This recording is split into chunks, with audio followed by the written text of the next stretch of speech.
looks like. Better, faster. Sounds like one more G. Sounds pretty good. I don't know what it means. All you really need to know is the future of 5G is here and will continue improving through investments in network technology.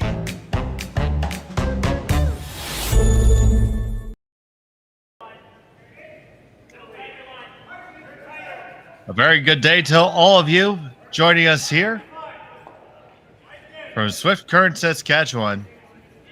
It's the RBC Dominion Securities Western Showdown. I'm Dave Schmel. I'm joined by Trevor Gal, Jim Gordon on the production today.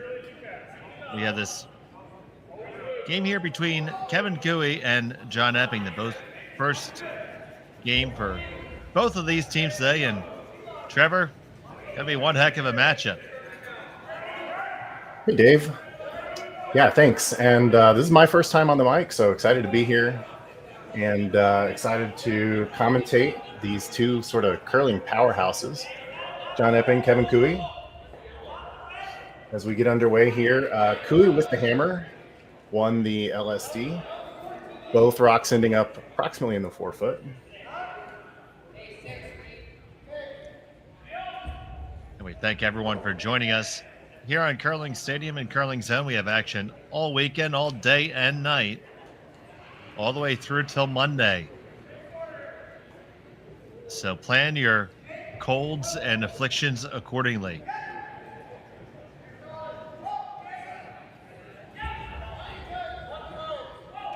So here's Tanner Horgan sneaking on past the guard, removing the Cooey stone off the button.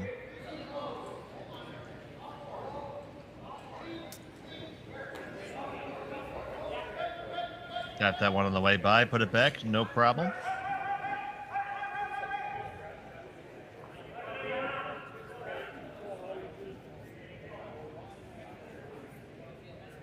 Cooey's gonna look to take this shot stone away and roll under cover here.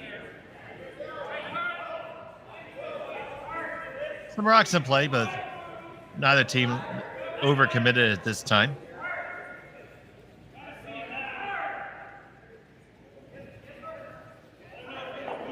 And Trevor, we're happy to welcome you to the team. Welcome aboard. Thanks, Dave. Yeah, we'll see how this goes, and maybe I'll be invited back. Looks like not quite the roll that Cooey was looking for on that rock. I think gonna hit it right back and try to get under that center guard.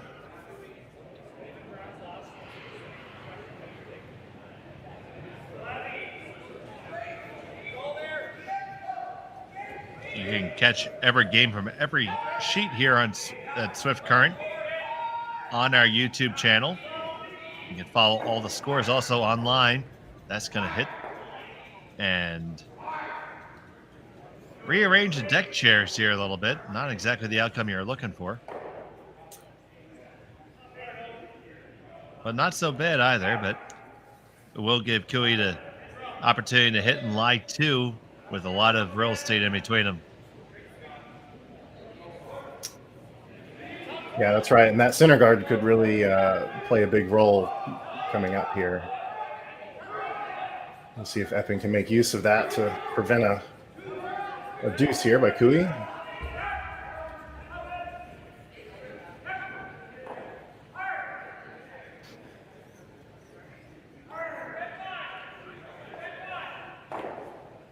Martin holds it right there.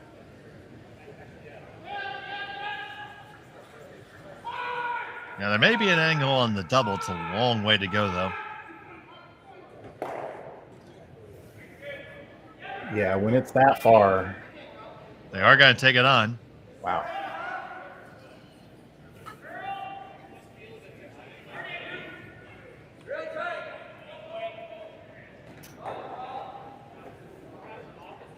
Going with the out turn to keep that roll as flat as possible. That does mean they'll have to throw it even harder to get that action.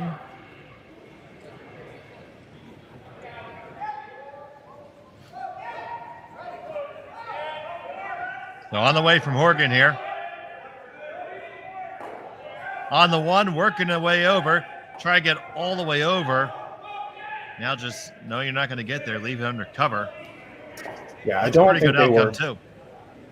Sorry, I don't think they were going for the double there. Just it's too far, but that roll under cover is pretty nice. It groups up the stones here to make way for a future double. Really nice.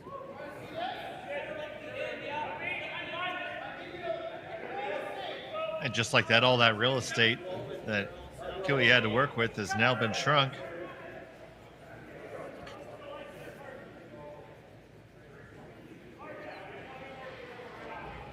Going to play this short run.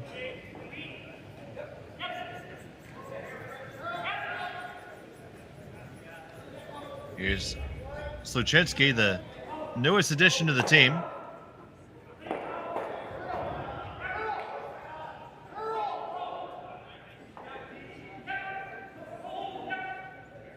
Just a couple licks from Tardy. And they make that tap back. And they do clear the Epping stone out of the rings. Let's take another look at it. Looks like we're still not having our replays go here.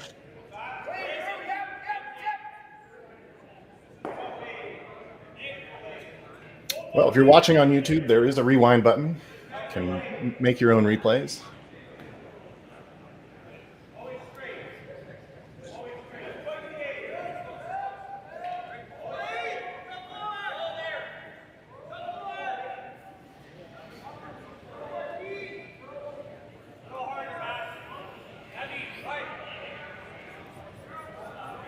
So now Jake Horgan, not his best release there. That's going to miss everything.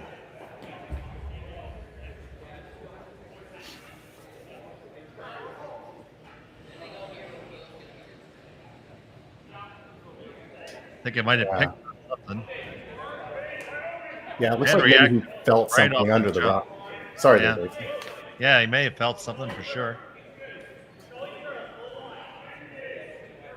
It's never even close.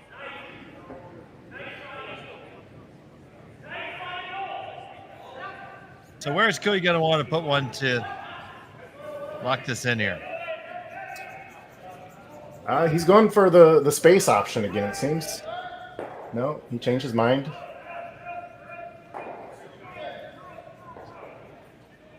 You can either play the split, put some space between the rocks, or try to use that guard again, put a second one behind it. It looks like that's what he chose.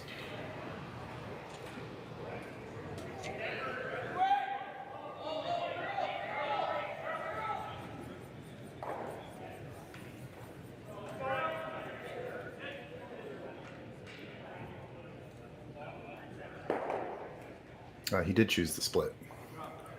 I misread some of his body language there. He does a lot of bouncing around the house sometimes. They do lie 3.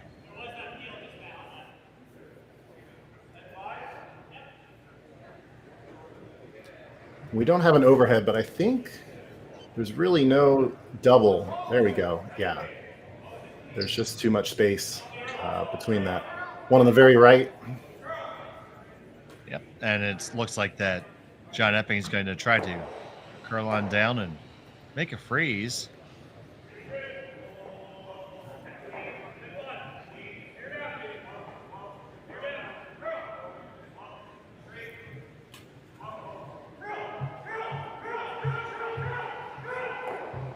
So here's Epping with his first rock of this contest.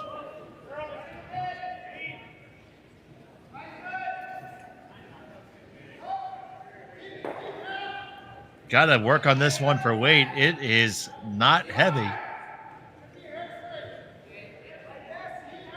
And that is going to wreck on the guard and not even touch the rings. Big time trouble now for John Epping. He might need that rock on his last to do something here. Cooey takes away the other draw path. So talk about just leaving it right there in the way of the draw path, right in the top 8 foot.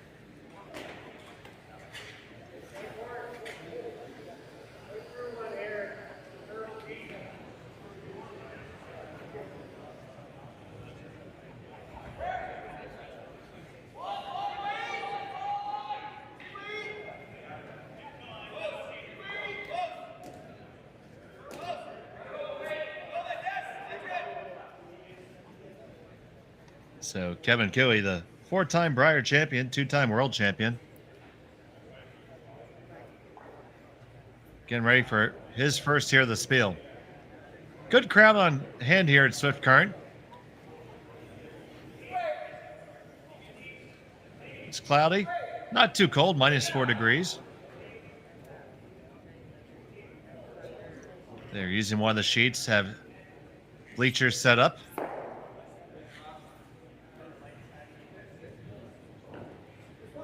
Lots of support. A lot of the big teams here from all over the world. Here's Cooey with his first.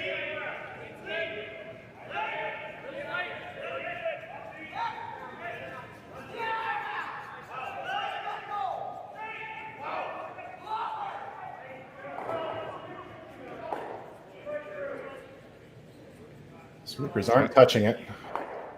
Tardy and Martin just watching it. Now Tari's going to try to carve it over a little bit with the last few licks. Gets it down to the tee line, and that might be the way out.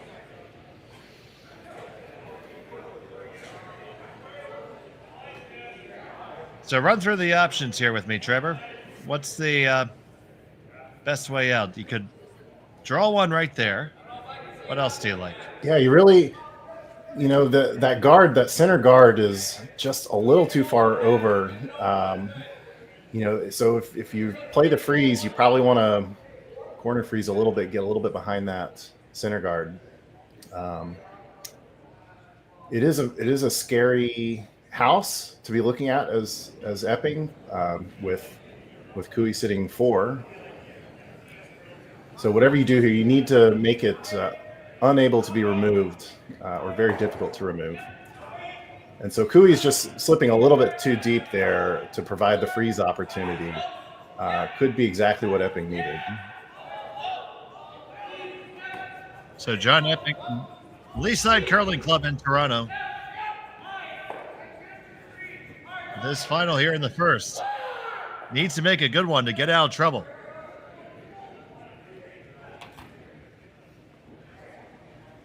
Got to get right up to the face, and you don't want to tap it.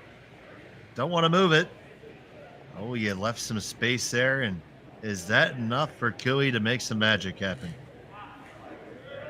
Yeah, that could spell trouble.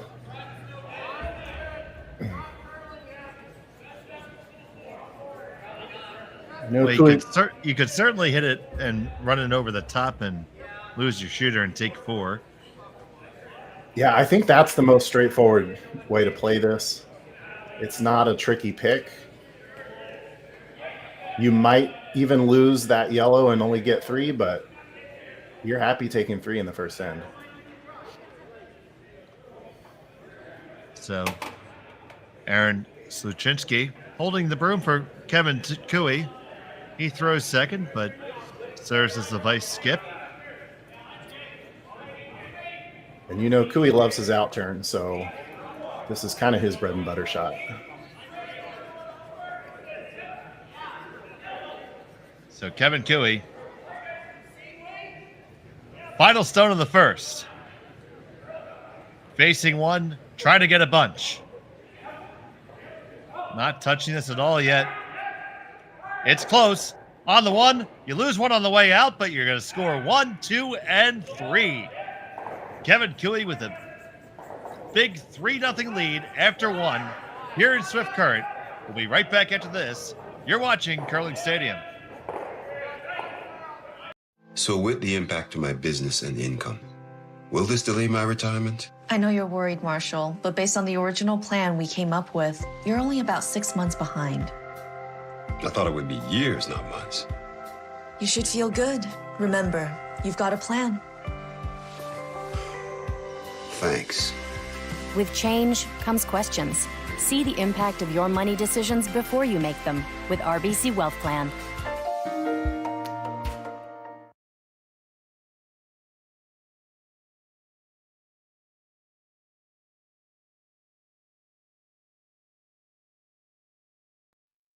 Handcrafted in Canada, Hardline's ice pad has revolutionized curling for over a decade. Engineered with top-tier precision and durability, it is backed by an unmatched 10-year warranty. Designed for curlers at all levels to sweep effortlessly with maximum efficiency, it is trusted by the world's best curlers, including Olympic and world champions. It is quite simply the best broom in the game. Hardline. Join the revolution. Stronger agronomics, better returns, greater peace of mind from pre-seed to post-harvest. You can count on the Victory Canola program to keep you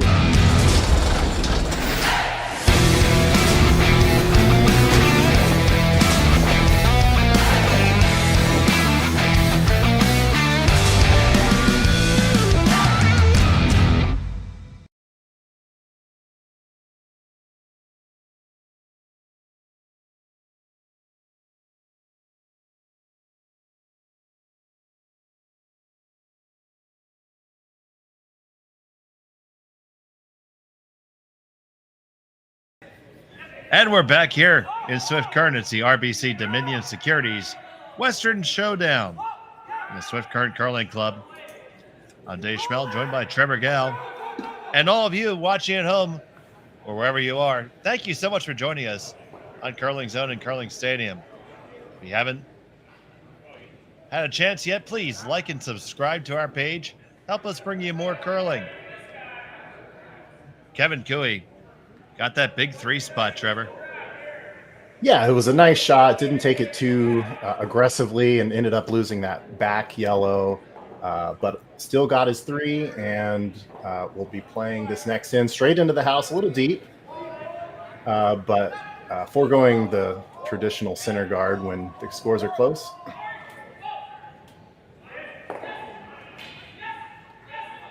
So here's Carrick Martin.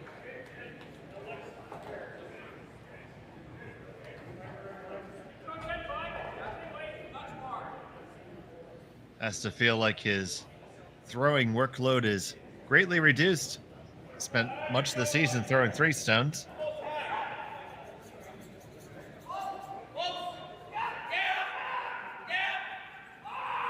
Now they have their 4th Aaron Sluchinski with them now. And you see Epping is going to throw the stacked corners. Yeah, I like the stacked corners. You have a free guard zone. Why don't you use it? I seem to just have a little more success with this than putting one on each side. Still early in the game. Plenty of time to get your points back.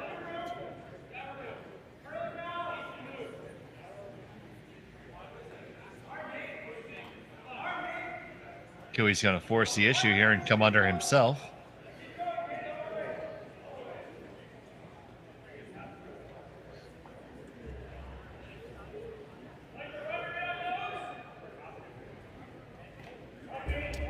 Yeah, in general, I always caution against drawing around your opponent's corner guard when you don't have hammer. But in this case, Cooey can't remove those guards, and really there's no big issue with doing this right now. Doesn't want to be deep. Well, you share the same sentiment as my partner, Sean Joyce. He's not a big fan of that shot either because now this is there. Absolutely. I think that slipped a little deeper than they wanted.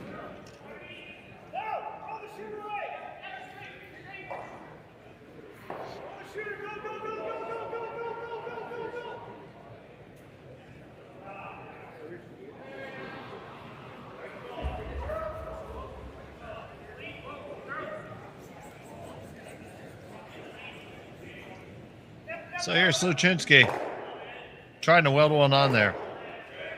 I'm sorry, Horgan.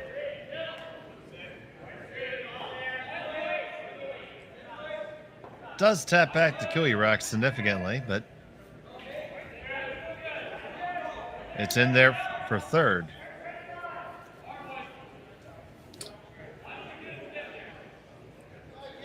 Yeah, and Cooey says these guards don't belong here. Going for the double peel. That means that draw was good enough that if Epping has his 2 in sight right now with a couple made shots.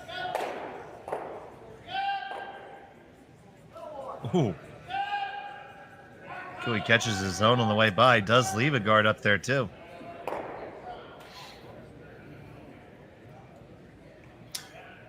Yeah, I think that undercurled a little bit. They were hoping to get the double peel the other way, and that would have allowed the thrown rock to also peel off, but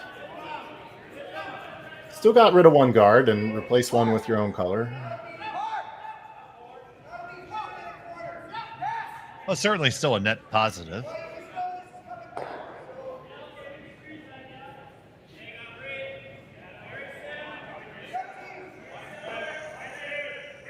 So, think about sitting on the back Cooey stone. Epping likes to draw under.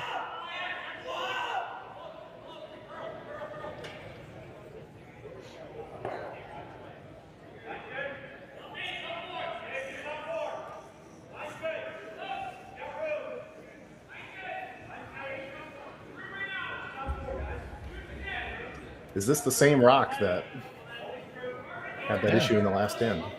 That's interesting.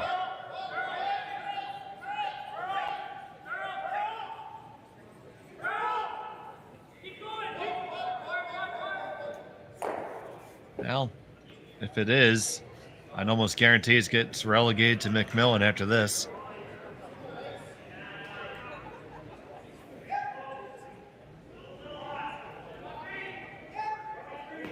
It's just a touch hot, I think I heard. I heard that too, and that's not surprising. In your head, if you're thinking a rock is, it's got something under it, you might subconsciously want to give it a little bit more. Comes all the way down to theirs. They do lie second and third. Can run them all off with one now. This is quite the long run back, but those two reds are angled for pretty easy double if you can make it. Sochinsky. Martin on it, hard to hold it. It's going to go over the top and just peel on over.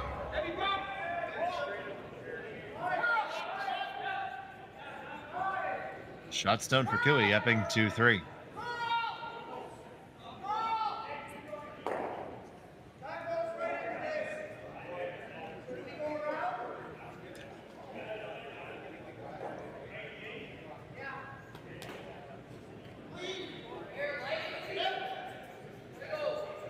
I, for one, love this call.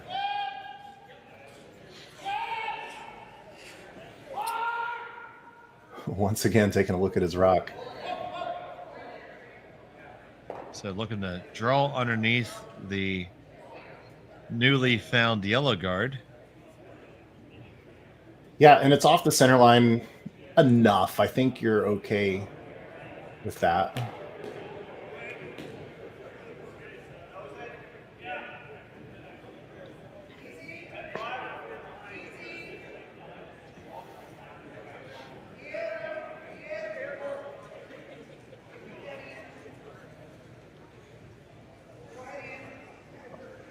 All right. Trying to carve it in now.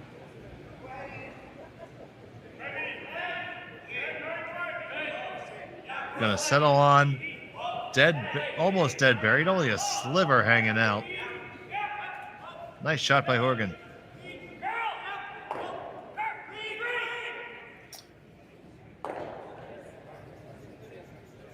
Take a look at the angle there.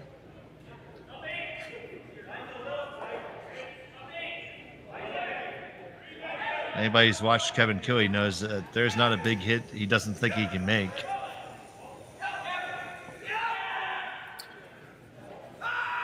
It's looking like he's ignoring the juicy double.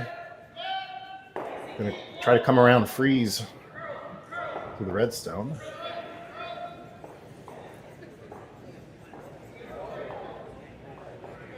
Of course, Epping knew this was a possibility, and I think because the guard is off the center line by just enough, he's okay with this. If he does make a perfect freeze, he'll have basically the full 4 foot open if he has to draw for 2. And this is not a perfect freeze at all. It's quite heavy. Comes to the one in the back. Yeah, and now Epping can take that away with a similar draw.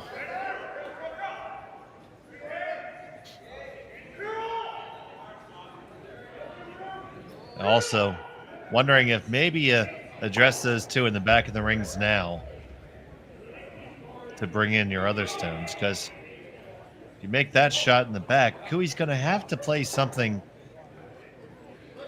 to remove a couple. How do you preserve a multiple score, Trevor? Yeah, I mean, Cooey will always have this draw again, the freeze onto the red. So if they bring those outside reds into play now, they might go away with a nice freeze. But it really comes down to what sort of shot do you think your opponent's going to make, and how much are you willing to risk here? Got the whole team in on the discussion.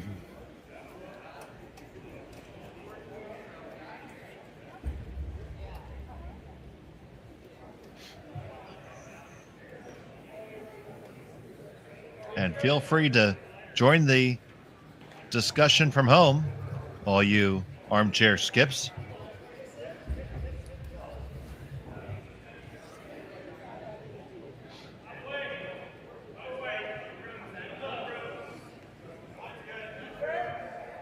It's just myself, Trevor, and 441 of our closest curling friends. Thanks for joining us. We appreciate it very much.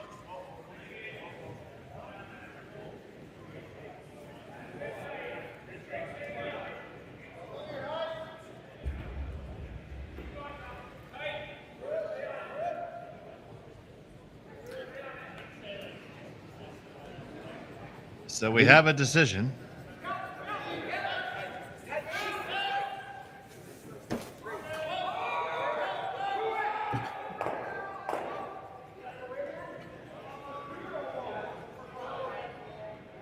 It looks like they are drawing to take that freeze away.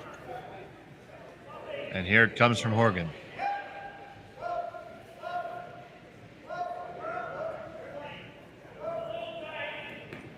This basically was going to kick the ball back into Cooey's court and say, your move, sir. Needs to curl and get there. Does come on down. It's stone number 5 at the moment.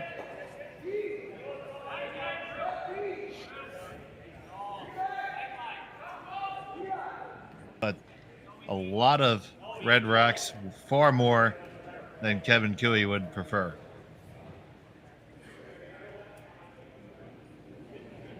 So he's looking at that double. So really flat. Yes, very flat. You're going to kill that one there.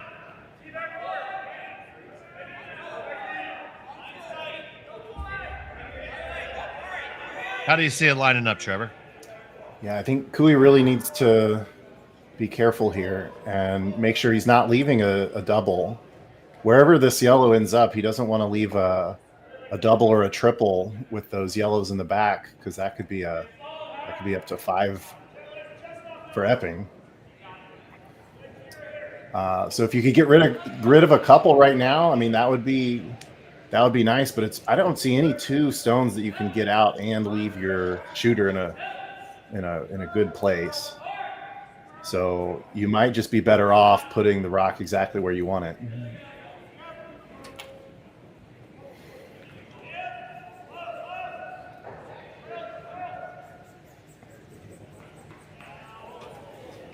It looks like the hit is coming.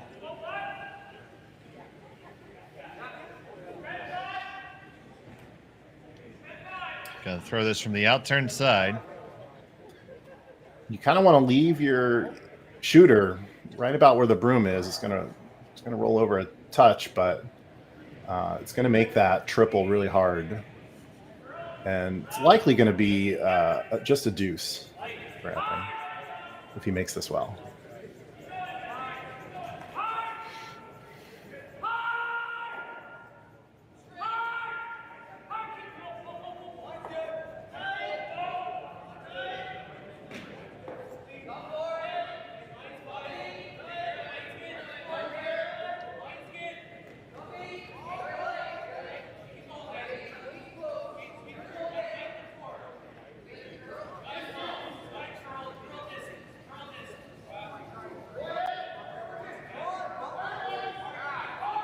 So here's Cooey with his first.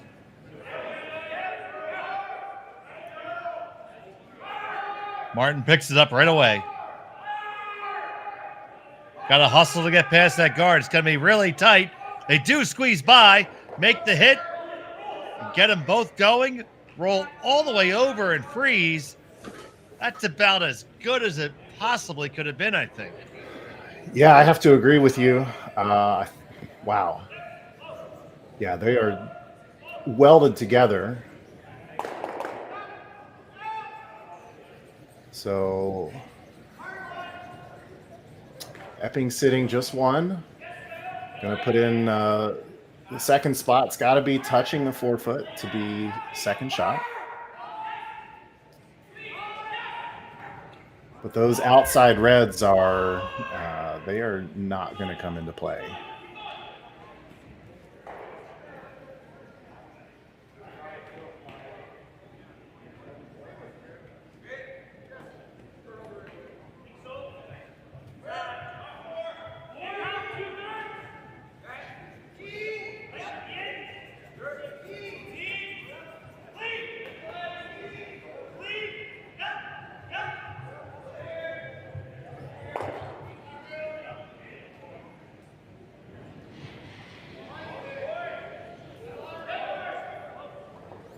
So here's Epping with his first and the second.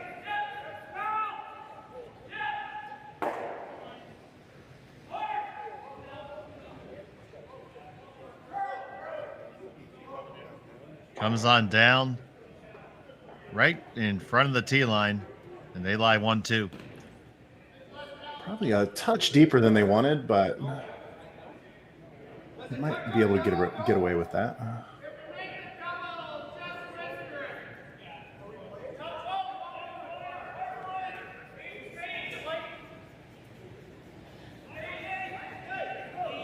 So obviously the big thing here is had to make sure that Epping doesn't get 3 back here.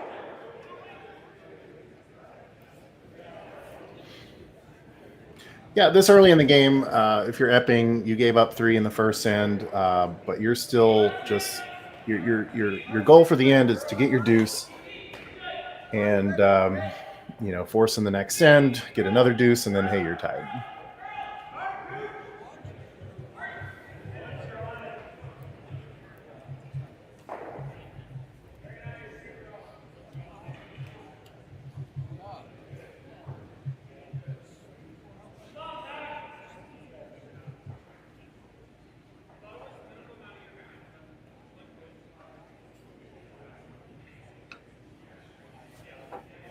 So looks like the call is just to remove shot stone here.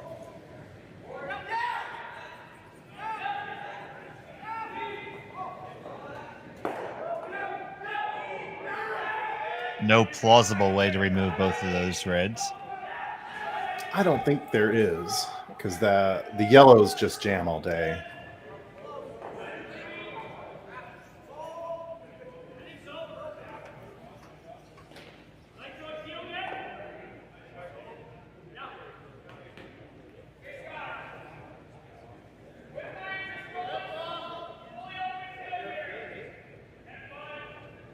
Kevin Cooey with his last of the second. Martin keeping it clean. Now past the guard, no problem. Plenty of line. Gonna chip that stone out and remove it.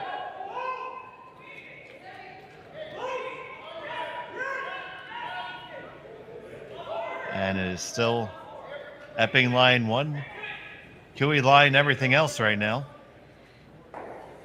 So it'll be a draw for 2 for John Epping.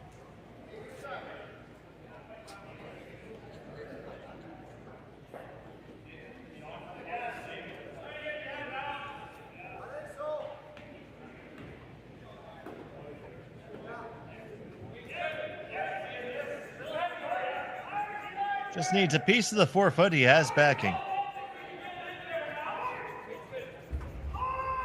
Final stone of the second.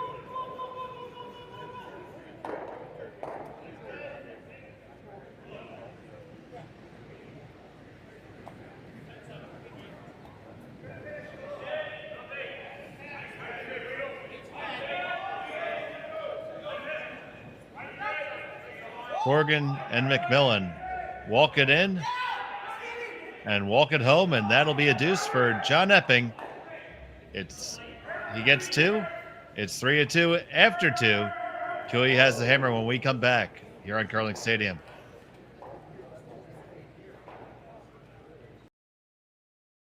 We asked Saskatchewan what they know about 5G. More speed, more innovation. It's going to make our lives a whole heck of a lot easier. This is what 5G looks like. Better, faster. Sounds like one more G. Sounds pretty good. I don't know what it means. All you really need to know is the future of 5G is here and will continue improving through investments in network technology.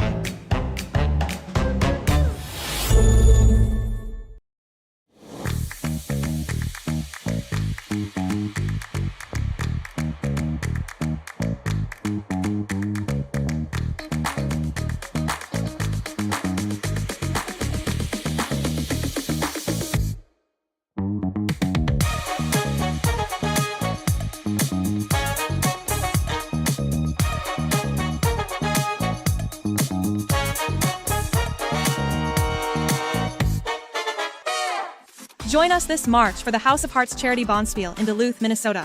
Help raise funds for Project Joy, who provides meals for hungry kids in our community.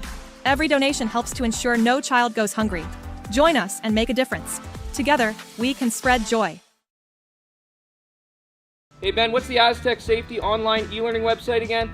Yeah, that would be aztecsafety.com. Fire extinguisher and firefighting, we'll send that one to Paul. Now here's a course I should probably take. Conflict resolution. Power line safety. Yeah, I thought it might help me with my line calls.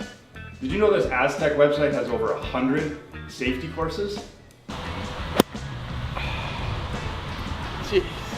Aztec Safety online course. Ground disturbance. Could have used that a few seconds ago.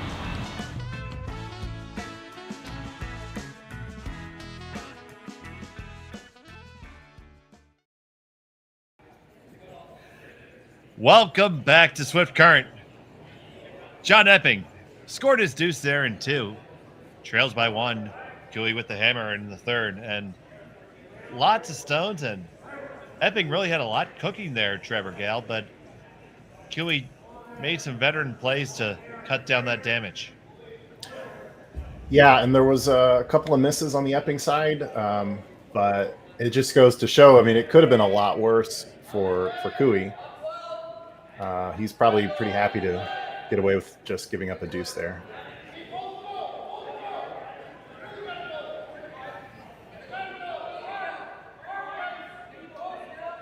So this Cooey yellow slipping a little bit deep. When you come around the center guard with hammer, you usually want to leave it about in the top 8 to leave the house as big as possible, not cut down the scoring area so much.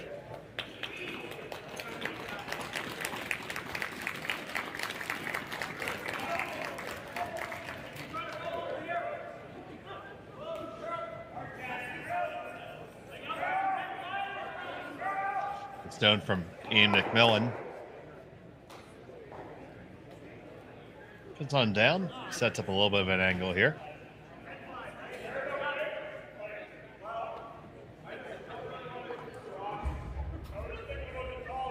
And ever since the no-tick zones went into effect, this has been our pretty standard drill. Stack them up and analyze the angles, and somebody decides if they want to go for it.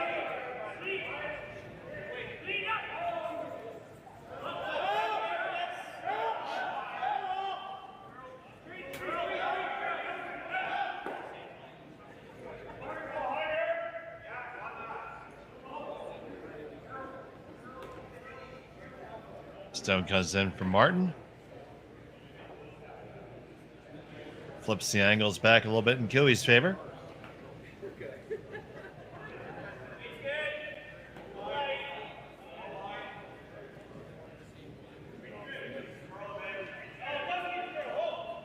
Now coming from the outturn, or the counterclockwise rotation.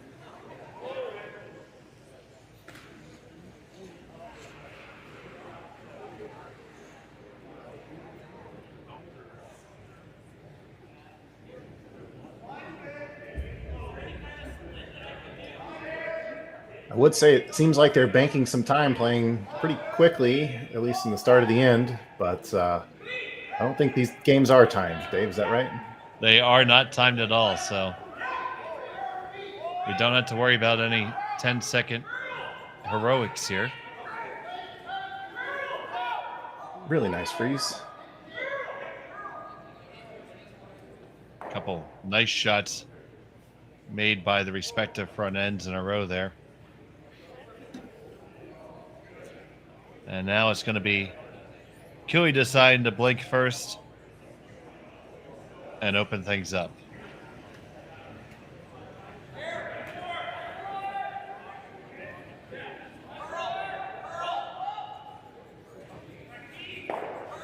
Straight peel is made.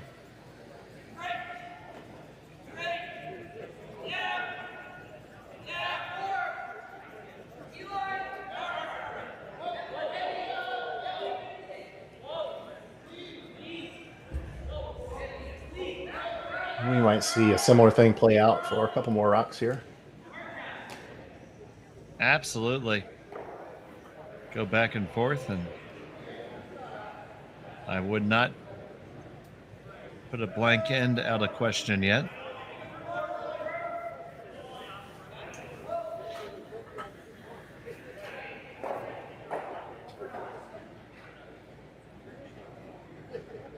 Playing 8 end games all throughout this spiel.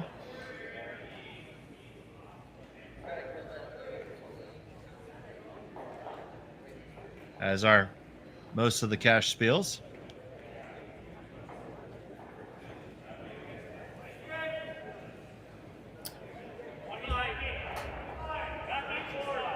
Coming back with another peel.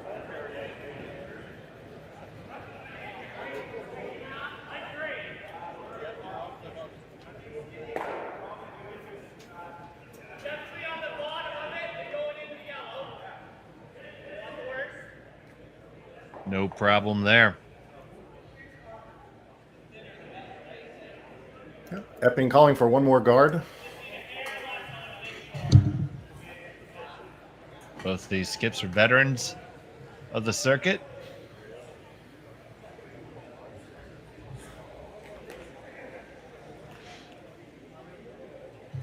Played each other many a time, albeit with different compositions of teams pretty much each time, I would say.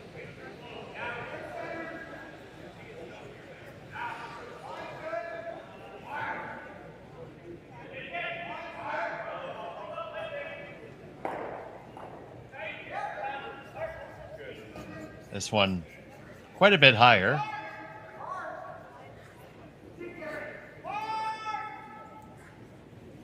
Still in a very nice spot.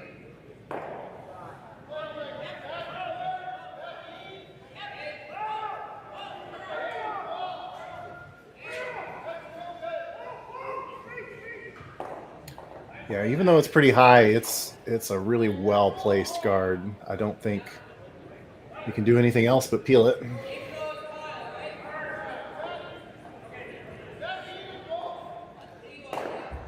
They go ahead and make that peel.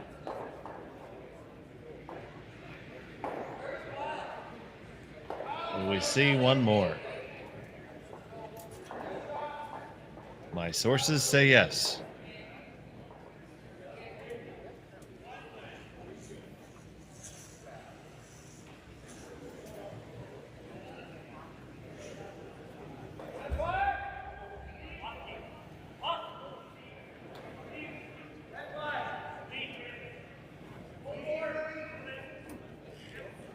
So Jay Corrigan putting up another center.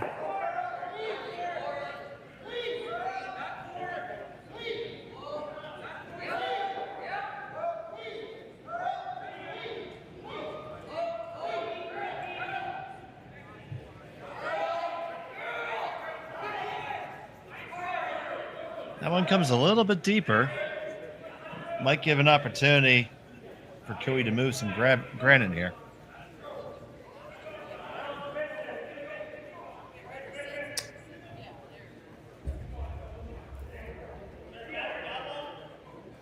Yeah, it's close enough now. He's looking at the run double. Sluchinski's already ready to throw it before the broom went down.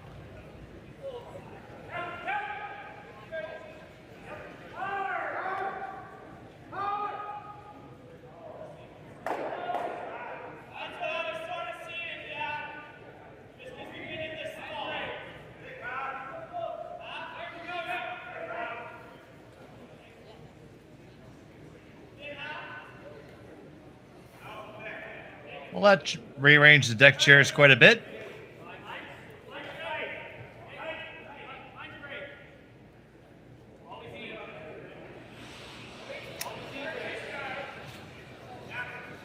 Yeah, they're looking at this double to remove both yellows. And we'll leave 2 reds.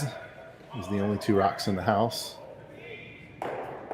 If they do that, there's probably a pretty good blank chance because those reds will be doubleable.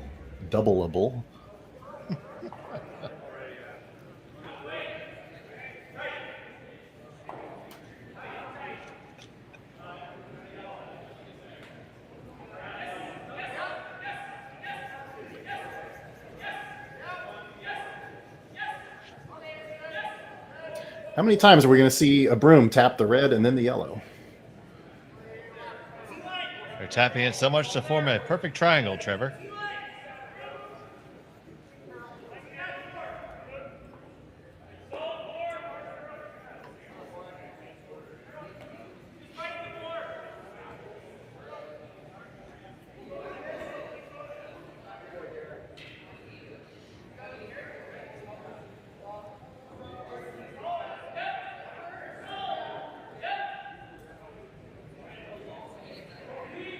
So John Epping from the Leaside Curling Club in Toronto.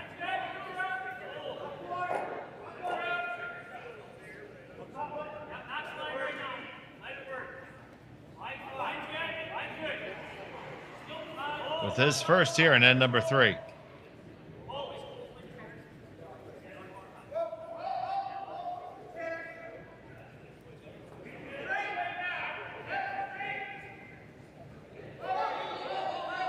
Working hard to hold this straight. Carve it just a touch. Do not make the double. We do lie 1 and 3. Yeah, that's not what they were hoping for. So Cooey has an opportunity to lie 2 here and spread them out a little bit.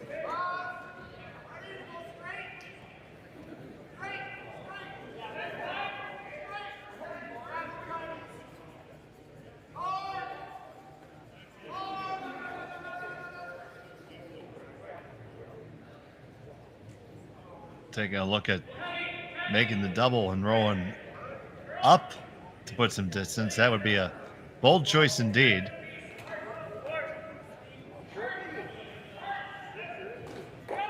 You'd have to think the straight hit and roll would be easier to make, but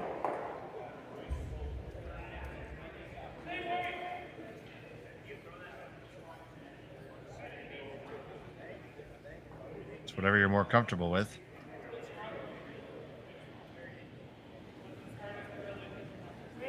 It is going to be the double. This does leave the blank in play.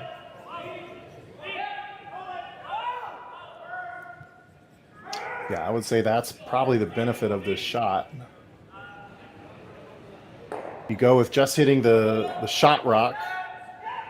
There is a chance you get forced if something doesn't go quite your way.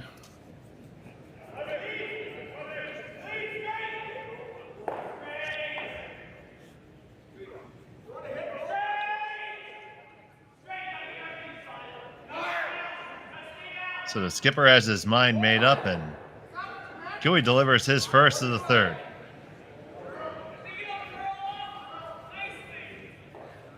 Martin trying to carve it.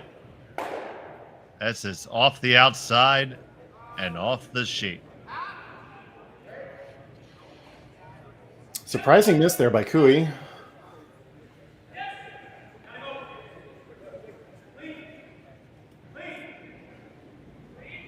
Now, it's not an auto force here for Epping. Has to make sure he rolls to a place where he doesn't leave a double back.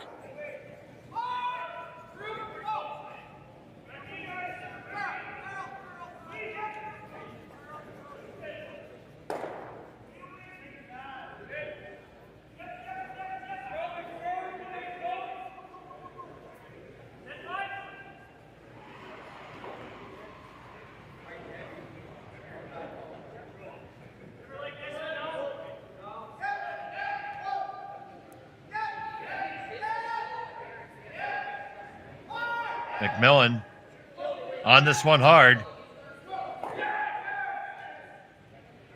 Held it there and right there. So can Cooey get a blank out of this?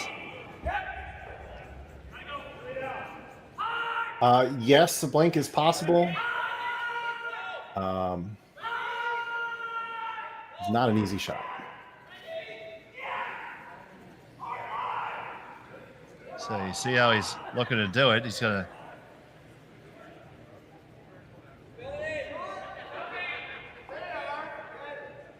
try to come off and shoot out the back. Not going to be a lot of momentum left to remove the one on the outside. Kevin Cooey, final stone of the third end. Looking for the blank. Lots of weight. Nary a broom on it.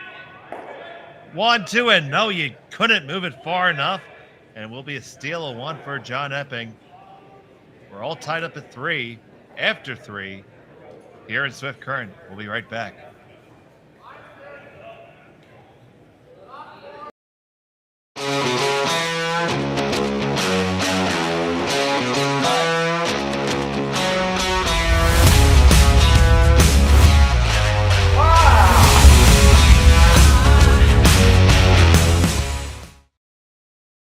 I don't remember a time when curling wasn't a part of my life. When I wasn't putting in the sweat and hard work to be the best that I can be. Clocking in the time, the effort to practice day in, day out. Curling is more than just a game. It's a family, a community. And when it's time to play, I know I'll be ready. Hardline, supporting hundreds of our next generation athletes. Saskatchewan, you know Sasktel because we're everywhere. Because being everywhere keeps us connected to you. With Sasktel sponsorships, we get to be part of your community. We're here with you, and we're here for you. It's easy to get started. All you need to do is apply. Sasktel cares. Always has, always will. To apply for sponsorship, visit sastel.com/sponsorships.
And we're back here in Swift Current. It's the RBC Dominion Securities Western Showdown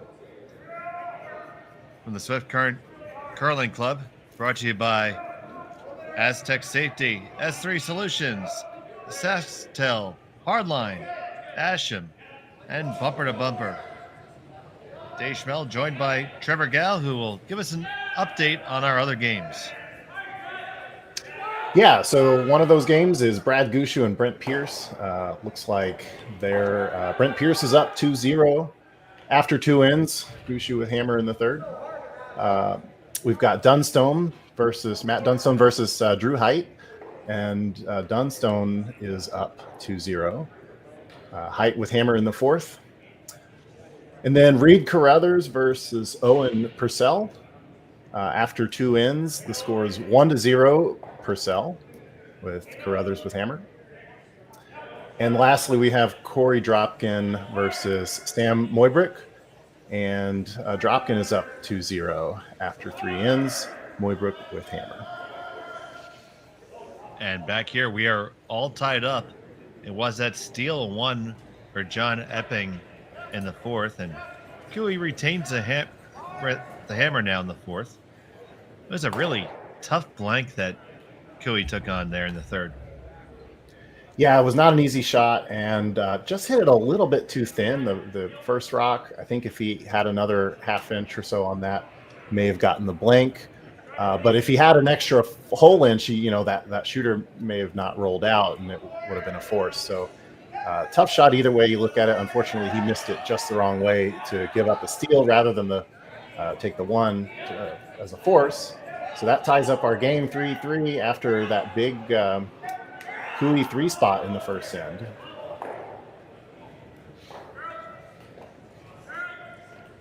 So both teams jumping in the pool here in the fourth. Center guard up for Epping. It does appear to be touching the center line, although it doesn't matter now that we have 5 rocks. Interesting, I think I just noticed on this sheet that the center line doesn't appear to make it through that logo. That can be fun. Yeah, at that point, you're really going to have to make a sportsmanlike decision on whether or not it's touching, and maybe you'll have to call an umpire out to do that for you. Yep, most officials have been trained for these scenarios now and have much longer T-scores available.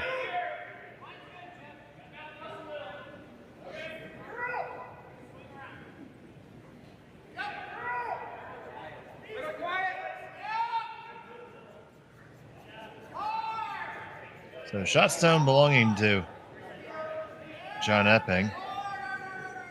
And he's going to clean up some of these Cooey stones. Yeah, pretty natural double on the 2 yellows here. Going to lose his shooter.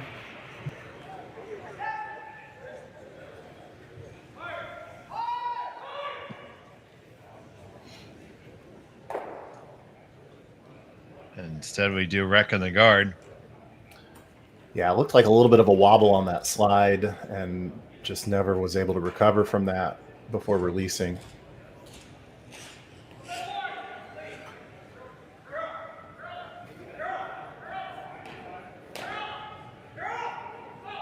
So now Cooey trying to figure out where he wants to go.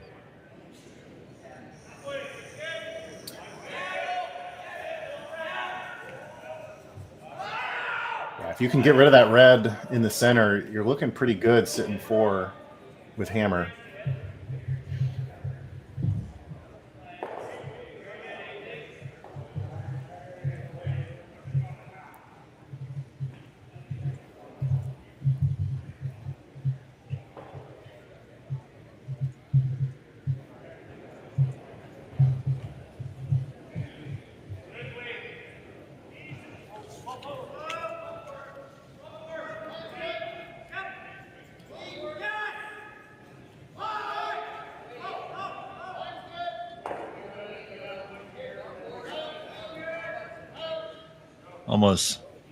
worthwhile to jostle your own a little bit to expose the shot rock.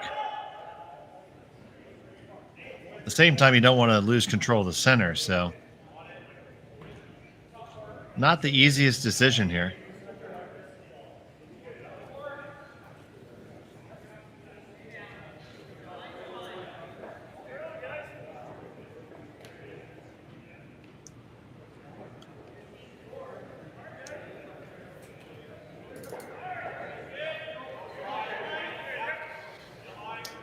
Long discussion from Tardy and Cooley.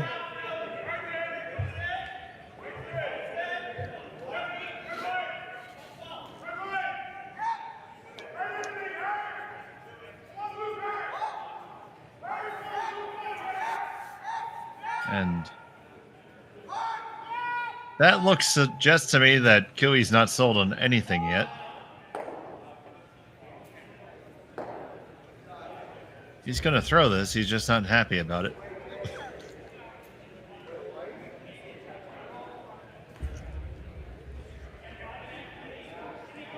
So it looks like maybe like back 8, back 12 weight. Just kind of tap the yellow onto the shot rack and roll the shooter out to the open. Yeah, that's right. They're not quite ready to get rid of that red. It could be useful. So on the way from Tardy.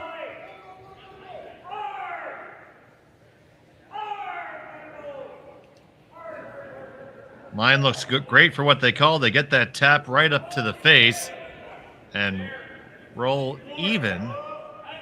It's still Epping sitting shot, but on the back of the button. Big scrub out of Carrick on that one. And now John Epping wants to have a little powwow.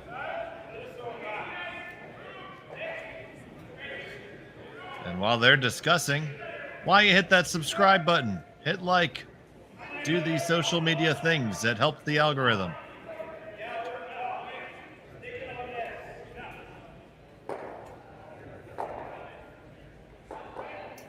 Epping going for an in-off double here, and maybe can take that the yellow shot rock and squirt it out the side of the house, leaving the red.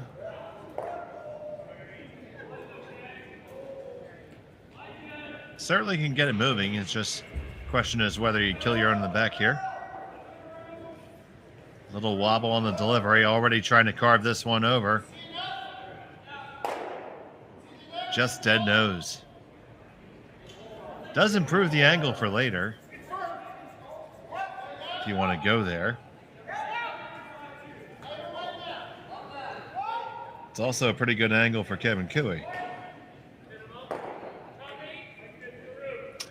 I don't know if it does improve the angle, because that in-off now, that same in-off will bring the red backing more into play, and that yellow will be more difficult to take out.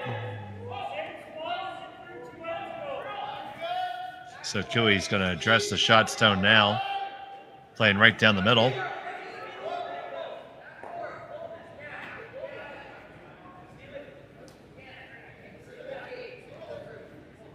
Line everything up. Still not probably looking to kill the red completely yet.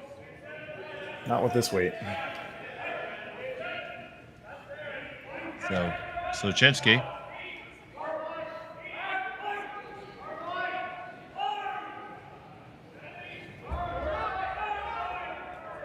This one's curling an awful lot. Got to hold that line. They get there and they line them up beautifully. Did move a little bit. Very close for a shot right now.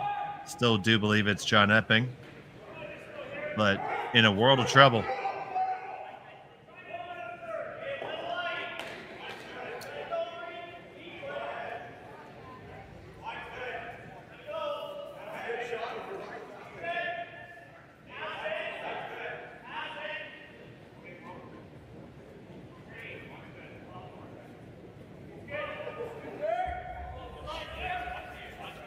So damage control mode activated for John Epping. They might be killing their own red with this shot.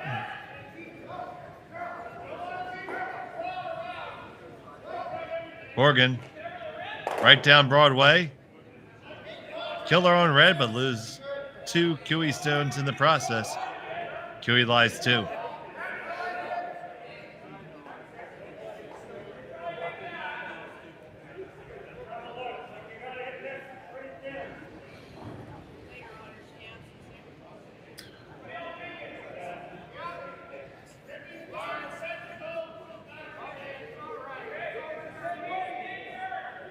Kui asking, how can I get 3 out of this end?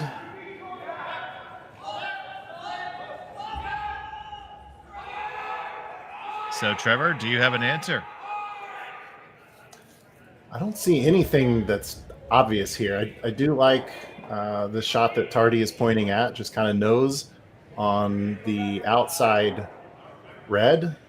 That'll leave you, I think that'll leave you sitting 3.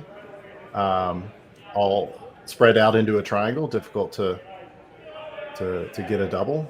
There will be a double no matter what they do.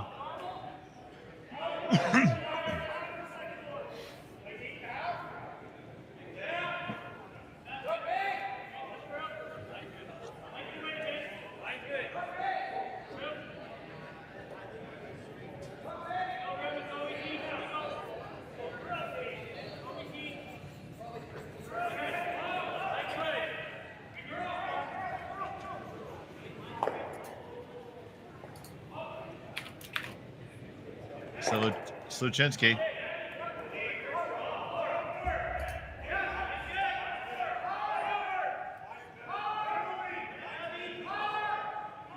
Martin trying to hang on to it. It's going to remove the outside one. Still just Kui line the 2.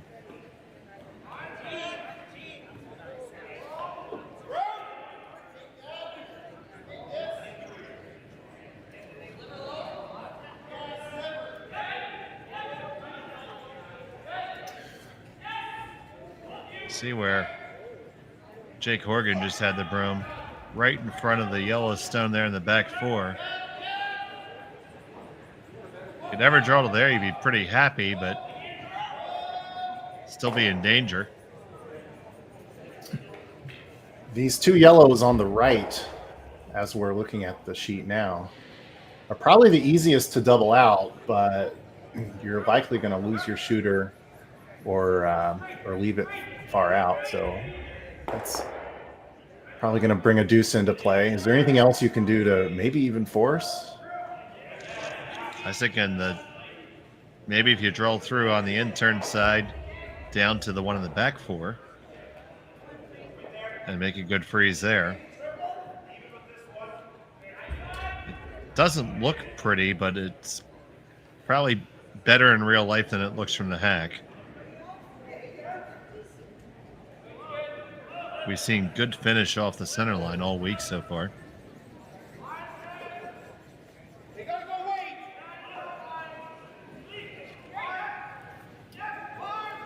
Got a full team discussion.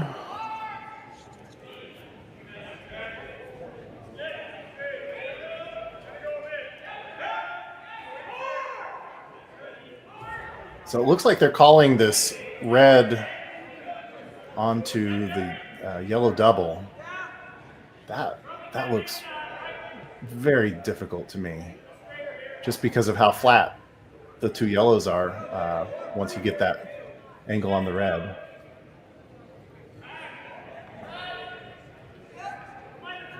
And your shooter probably catches the other yellow. It's really perfect. Don't they all get going? I think there's a good chance of that, yeah. So here's Epping with his first. They like it. It's close. 1-2. You got 2 of them moving. And only 2 go. That leaves Kui sitting 2, spread way out. That was the danger with that. If it was, it could have been brilliant. But now 3 is staring you in the face. Yeah, and I think they really liked the line, so maybe it just didn't react the way they thought it would. Because the sweepers were kind of on and off. It seemed like a close sweep call. So 3 is now definitely in the realm of possibility for Cooey once again.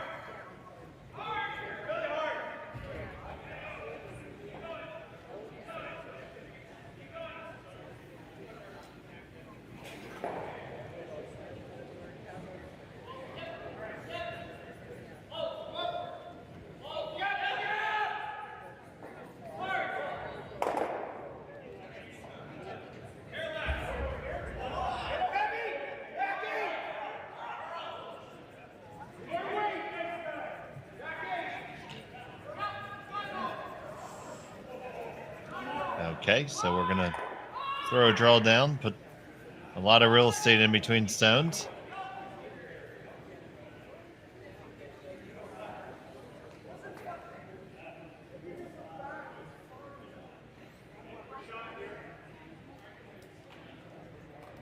I think you want this as far to the wings as possible, just even with the shot rock.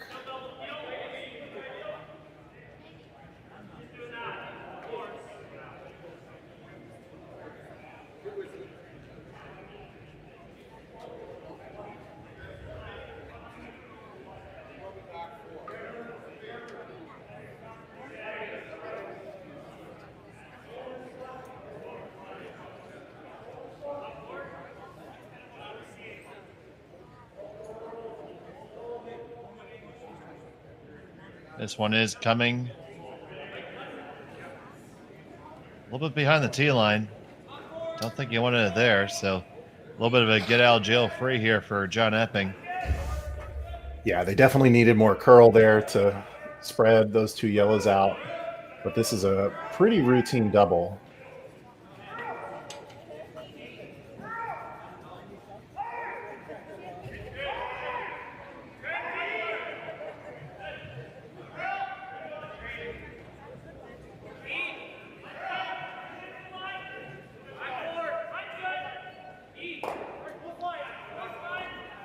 John Epping with his final stone in the 4th.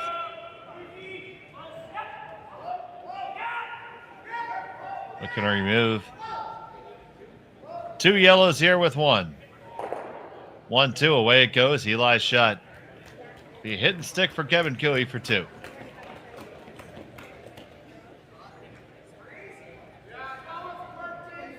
As you said, Trev, pretty routine there.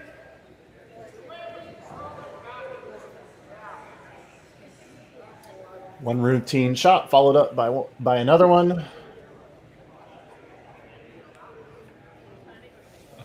Oh. You haven't done the broadcaster's curse yet, have you? I have the power, Dave. All day.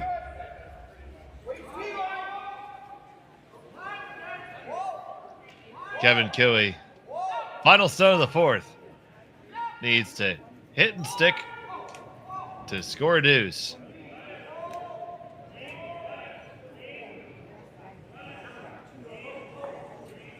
Nice easy weight.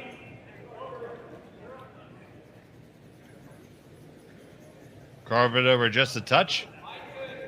Make the hit, remove the red, no problem. Hang 2 for Cooey. It's 5-3 after 4 in Swift Current. We'll be right back on Curling Stadium.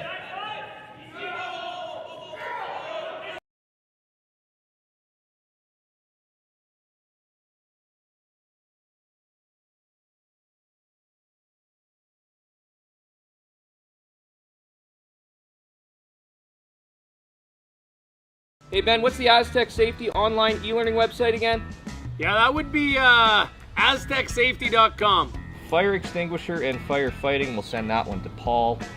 Ah, now here's a course I should probably take. Conflict resolution. Power line safety. Yeah, I thought it might help me with my line calls. Did you know this Aztec website has over 100 safety courses? Jeez. Aztec Safety online course. Ground disturbance. Could have used that a few seconds ago.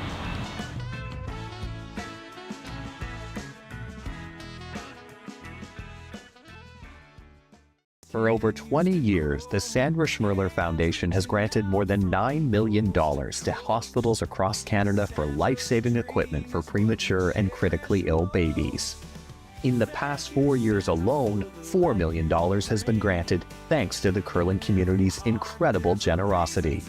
The need continues year-round, and with your help, we can ensure every baby has the chance to grow up and become a champion, just like Sandra.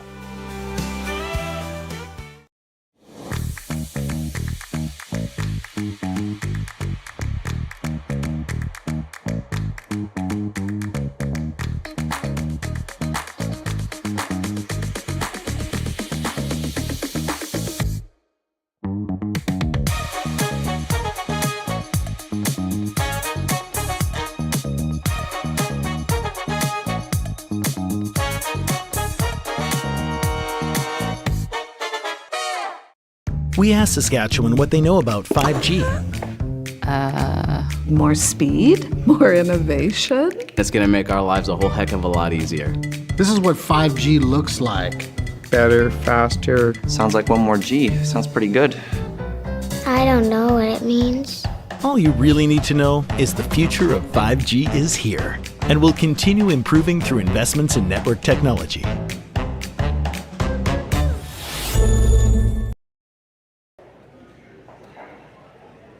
Welcome back to Swift Current. It's the RBC Dominion Securities Western Showdown from the Swift Current Curling Club. Kevin Cooey picked up a deuce there in 4 to take a 2-stone lead as we enter the second half of this game. Dave Schmel and Trevor Gal here with you. Thank you so much for joining us today on Curling Stadium. We have action all weekend. No reason to go anywhere else for your entertainment needs. We got you covered. So center guard goes up for Kevin Cooey after one on the top 4. Corner guard place, and Epping's going to come right on into the yard.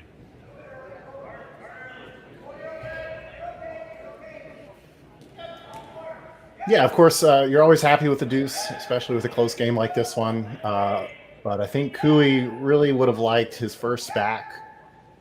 Get a little bit better of a chance for scoring 3. But his rock undercurled a little bit, giving Epping the opportunity to throw a double and keep Cooey to 2. So that's what happened.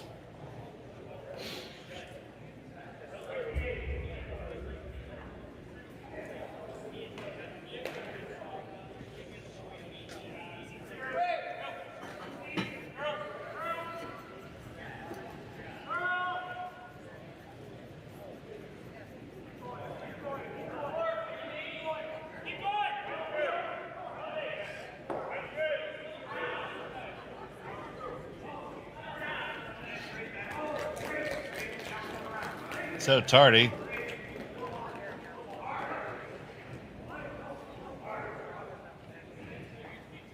delivers this one right in line like a soldier.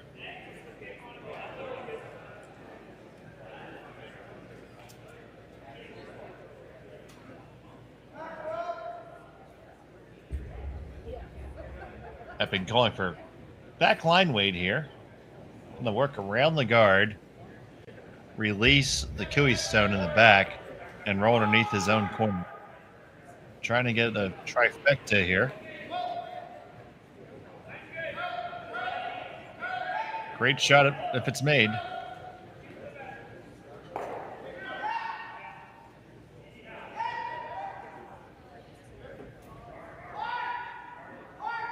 Past the guard.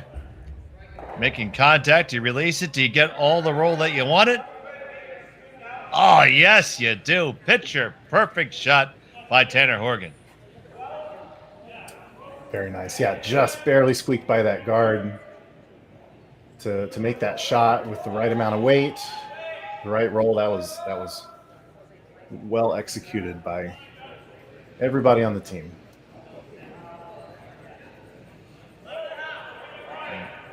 Had he gotten maybe 8 inches more roll. This shot wouldn't be here for Cooey, but Cooey's going to try to dig it out with hack and roll back towards the center. But ultimately, mission accomplished because you have Cooey chasing the rock under the corner now. And you're taking relative control of the end at this point. Or at least taking the initiative back.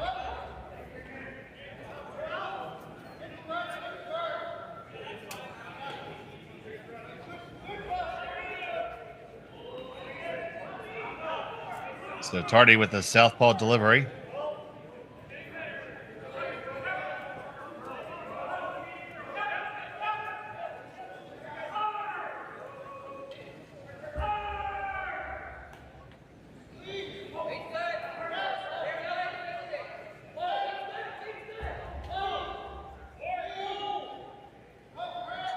Wicks off the guard.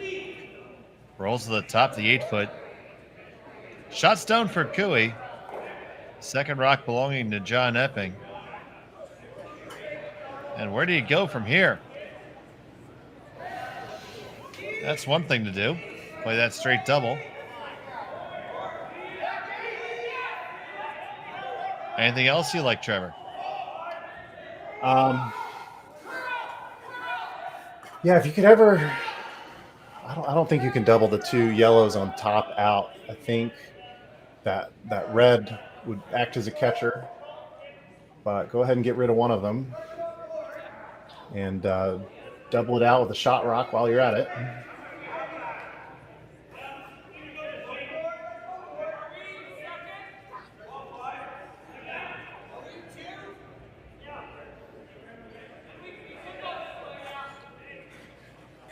So Jay Corrigan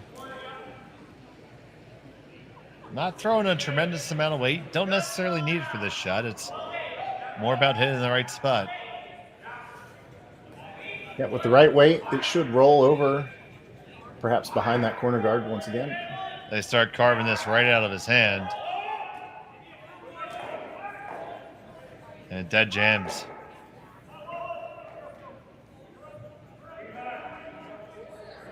Cooey's still lying the 1. That chase is a lot easier now.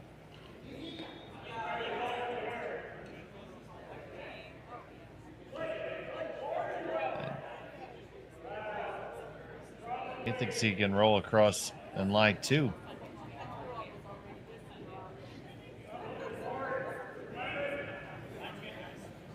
Now, if I read that right, Trevor, it looks like he wants to roll all the way across the shot stone and get down to the other one.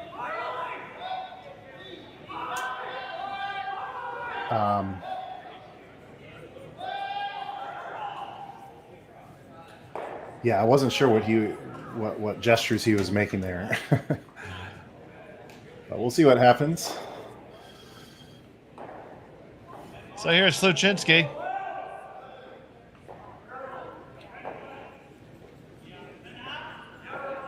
Martin trying to work it over. It's going to get a lot of gear action here. Makes contact. Will get over the top. No, you catch your own on the way by. Shot stone now belonging to John Epping. Cooey lies 2, 3, 4.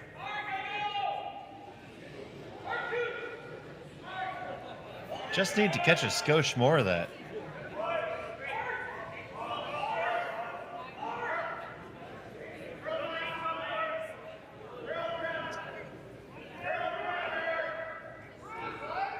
While this center guard is perfectly in front of the shot rock or the shot yellow rock, it's so high that they can kind of pretend it's not there and dig after it anyway.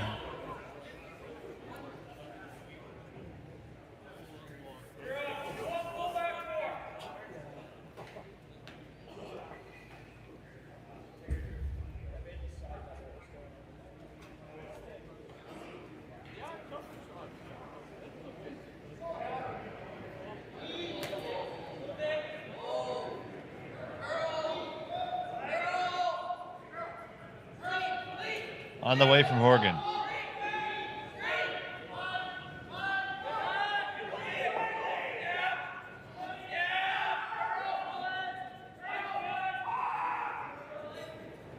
Past the guard, no problem. Right on down. He moves it and leaves it there to be a catcher later. Epping sits 1-2.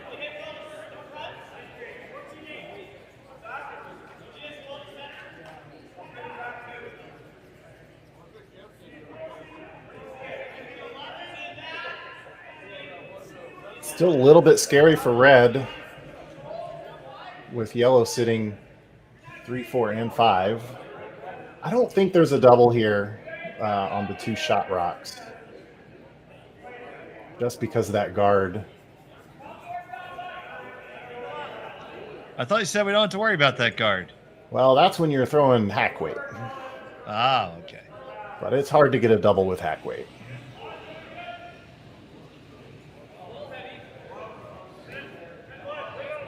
So Chinsky's going to make his way down to give his nickels worth of conversation.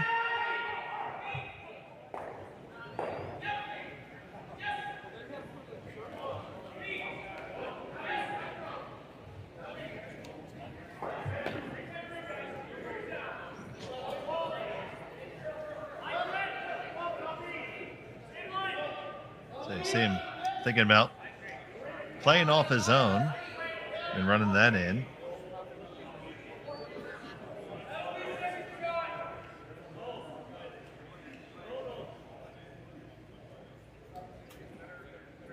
You're only removing 1 red that way, but remove.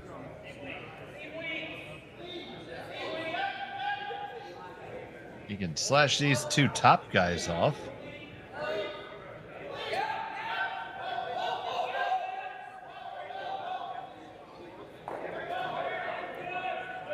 Probably the most makeable shot.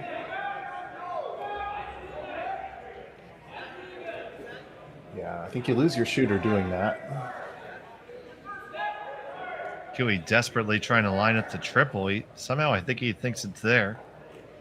I was trying to look for a triple, and I think the yellow catchers are just in the right spot to prevent that from happening. I do too, but we're going to find out in a second. Martin sweeping with reckless abandon. You get 2 of them to go up and over the top and out. It's 1 lonely red there.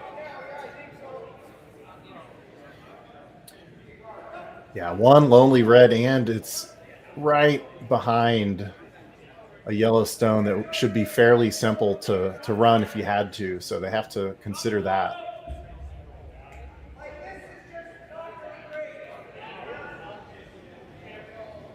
It came close to touching that shot stone, but had it done that, it would have jammed right back on the yellow all day.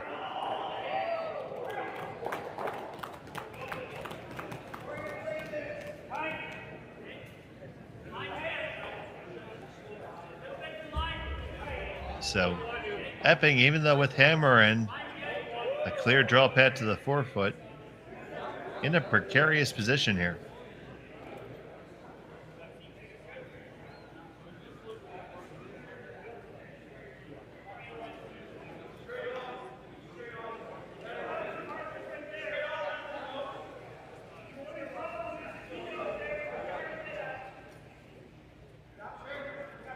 There's a good look at the overhead.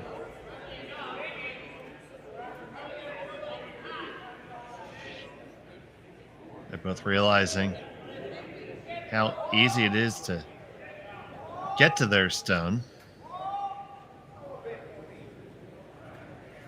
So they're going to draw around from the other side. Possibly even come to the one in the back of the 8-foot. Yeah, that's the call I think he was making. And it's hard to tell. I think this will be second shot if he freezes.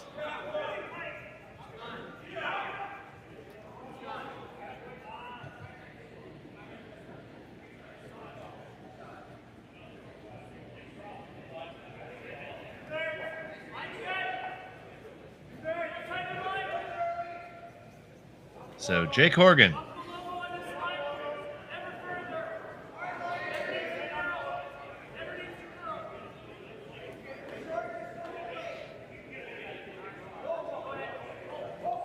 This one has to go for weight. It's never going to get all the way back there, so just come on in, and it lies third shot. But usable for later.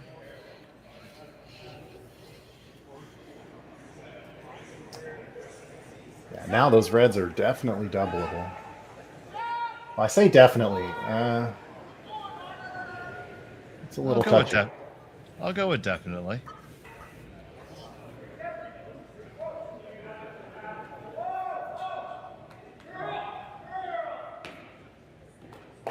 If we do our sines and cosines and tangents, I'm sure we can figure it out. It has something to do with the triangle. I forget my math class.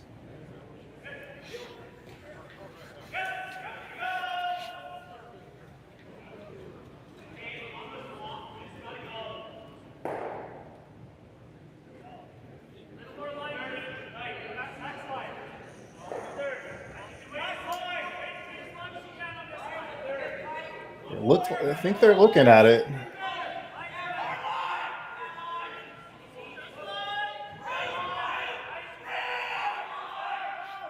Certainly does look like the double is available when we saw it on the overhead.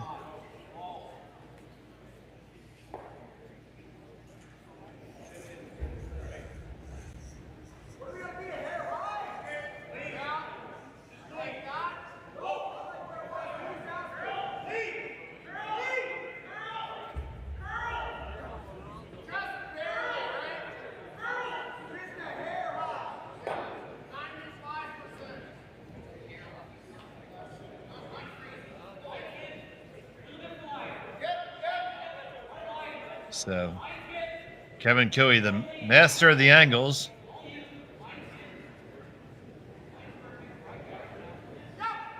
Fires his first of the fifth.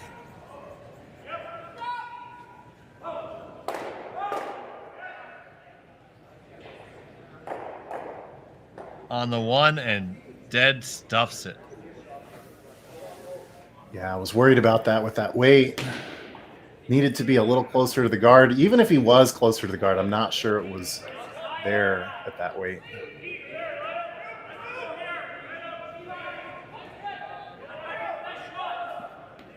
So basically left us right back where we started.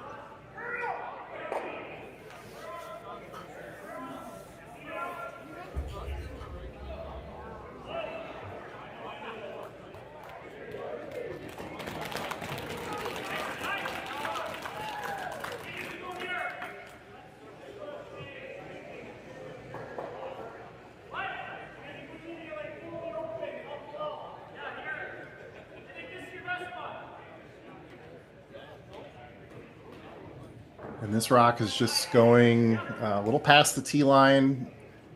Put it somewhere where it can't be doubled out. Should be pretty straightforward to clean this end up.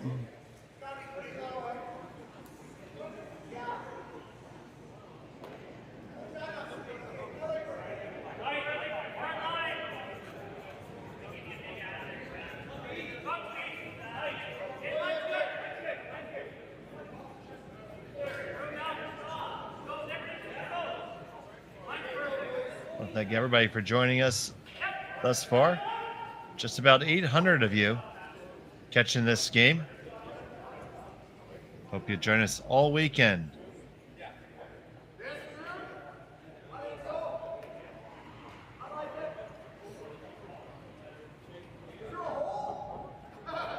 Epping with this first.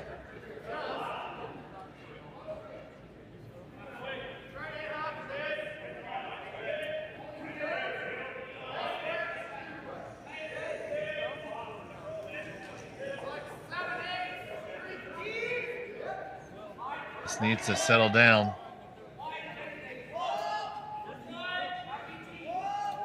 It does settle down and lies.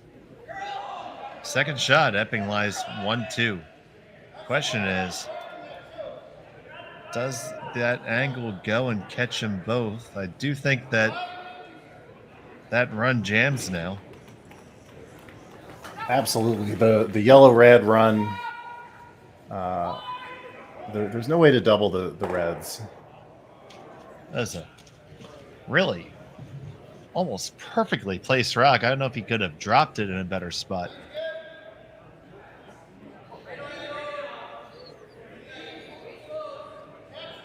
And you see them referencing that they're probably just going to have to draw in themselves now. Have to be careful how you do this, because Epping potentially could throw that run himself in such a way to make a multiple score.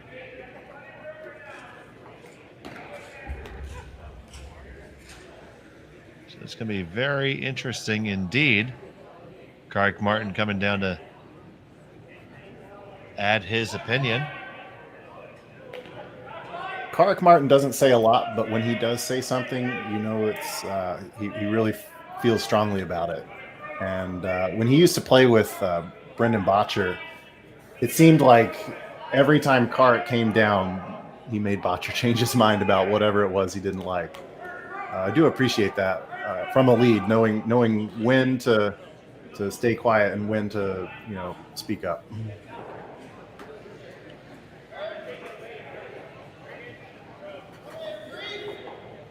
Oh, it's not like Kark grew up in a curling family at all. Look at that crowd that has joined us here in Swift Current. Standing room only in the ice shed.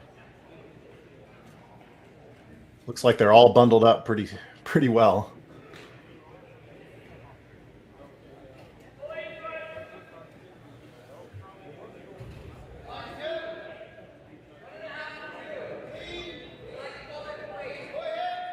It's only -4. It's a heat wave.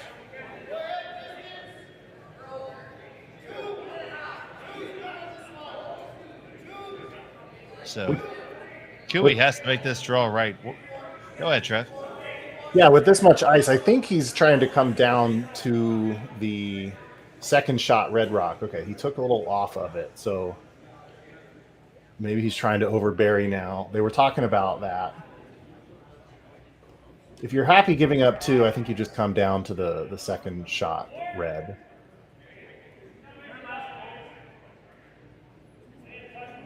But make a good one here and it could be a force. Cooey with his last of the 5th.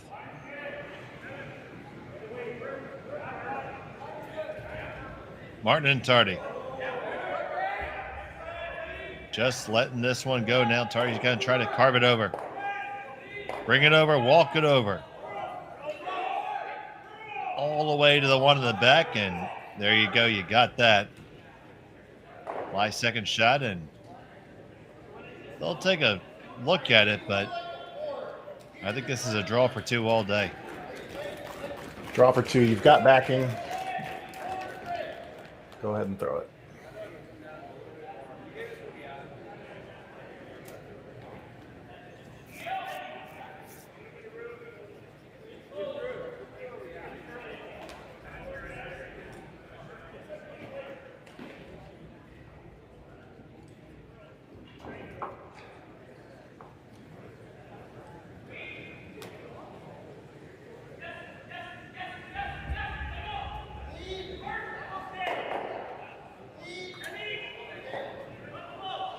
John Epping, final stone of the 5th end. He's got one in his pocket. Come on down to the backing. Touch the 4 for 2.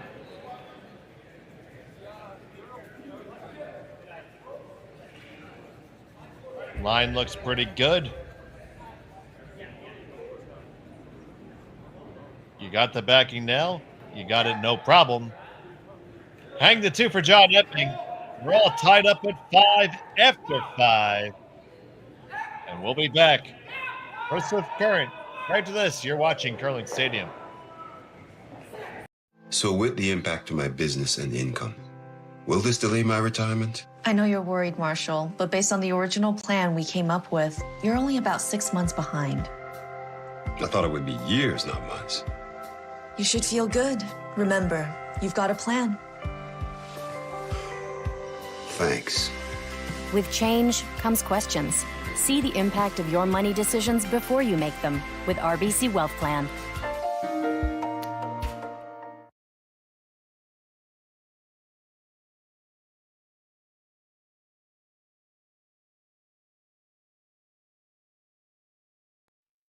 Handcrafted in Canada, Hardline's Ice Pad has revolutionized curling for over a decade.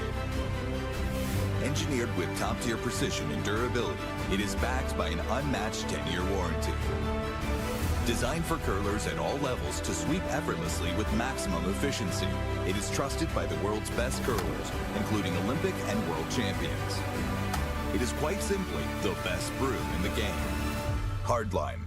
Join the revolution.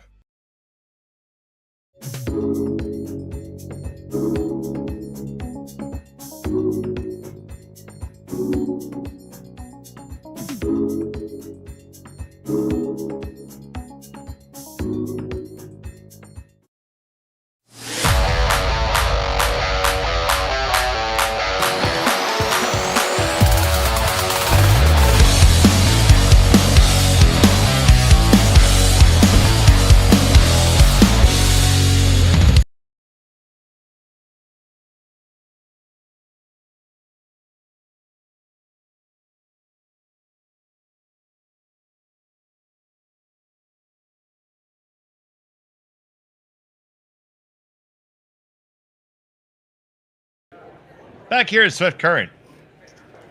After a hard-fought deuce there, it's all tied up between John Epping and Kevin Cooey here at the RBC Dominion Securities Western Showdown. Now with an update on our other games right now. Trevor, take us around the rings. Yeah, starting out with the Brad Gushue Brent Pierce game. We have Brent Pierce still in the lead, up 4-1. In the sixth end, Gushue has hammer. Matt Dunstone versus Drew Height. Dunstone is up 4-2 in the sixth end without hammer. Height with hammer. Reed Carruthers against Owen Purcell. Reed Carruthers is up 5-3, also in the sixth end. Purcell with hammer. And lastly, Corey Dropkin against Sam Moybrook. There in the seventh end, it's all tied up. Dropkin with hammer. Tied up at 2, I should say. And we've had no shortage of offense here. Both teams playing lots of stones in the rings. Been entertaining to watch. And Cooey now has the hammer here in the all-important sixth end, and I'd expect both teams to be playing pretty full bore here. Yeah, Cooey with a slight advantage here, having hammer in the sixth, and you know that's the even end, so he'll likely have it again in the eighth. So that's 2-1 hammers. But Epping is certainly not out of it at this point.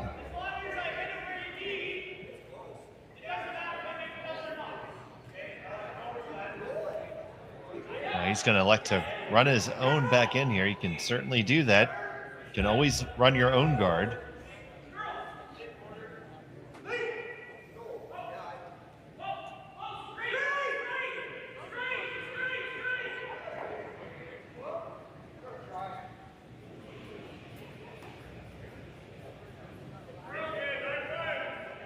Just needs to come up just a little bit.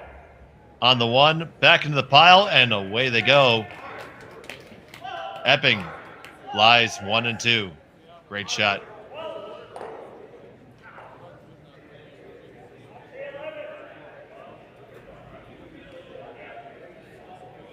Yeah, that was really nice. Cooey's going to have to rely on this center guard now to get 2.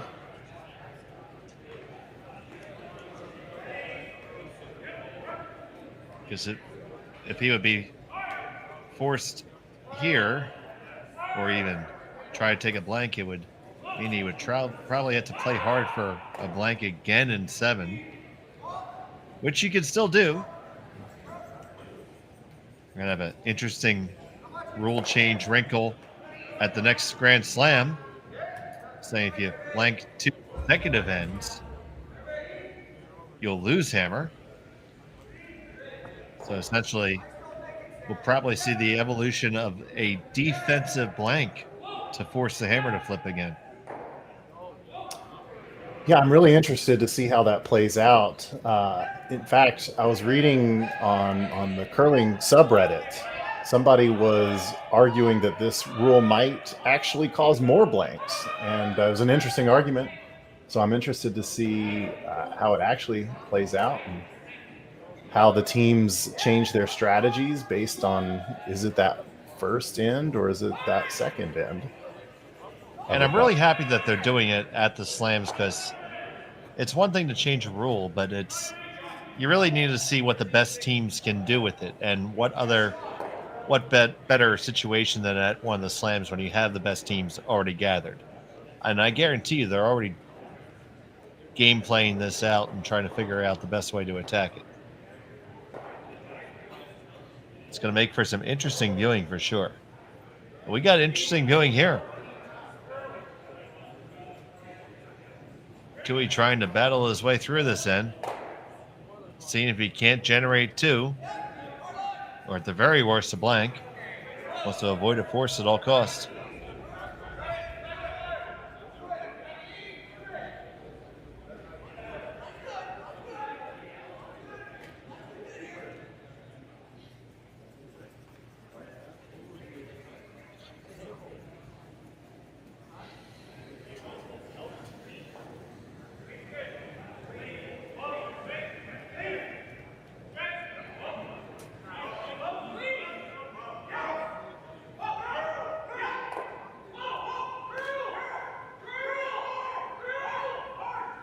Cui was checking to see if he's going to make his dinner reservation.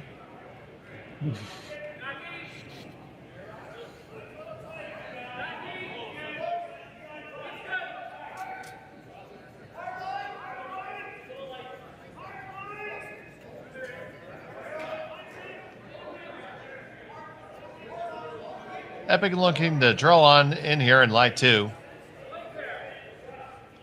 Preferably right under cover. Is going to creep out the other side. I think it's good enough to get away with, though. A little bit of overcurl. I don't think there's a double. Well, the only way to get rid of both of them is to run the center back.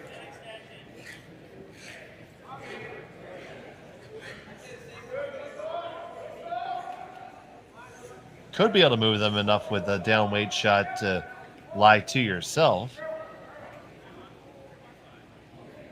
Don't think you can completely kill them, but here's the shot from Sluchinski.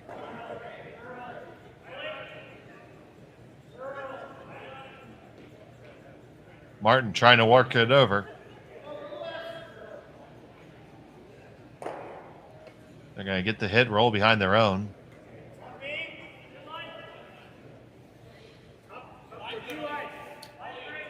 Just didn't get the curl they were hoping for. John Epping pretty much still all in for force here. Ignoring the two yellows on the outside. Instead, focusing on bringing play back towards the center of the rings.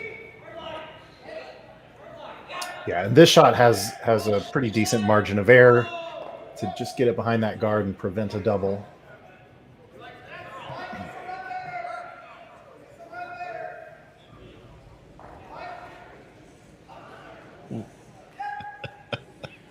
Easy there, buddy. That's gave him the old brotherly shove there to keep him out of the way, burning a rock.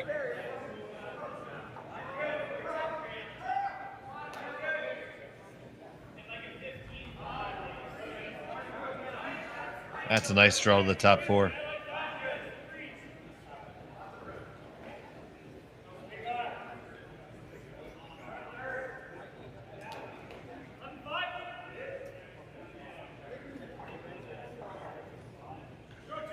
Question is, do you see enough of that? If you hit what you see, do you kill both the reds? I don't think you do. I think it's close. You might be able to get it over the top of the back red and get it that way, but you got to paper that guard.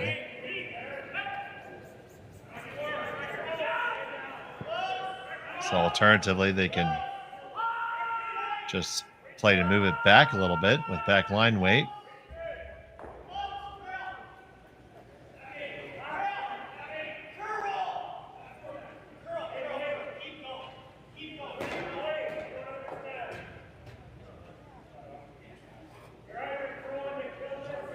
And Aaron's going to come on down and talk about it.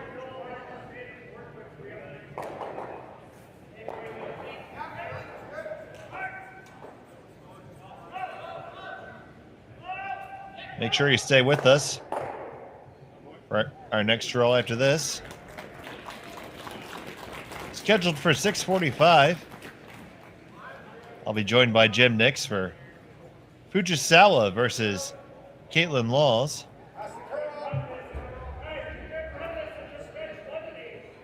And we'll also have Anderson versus Orsted.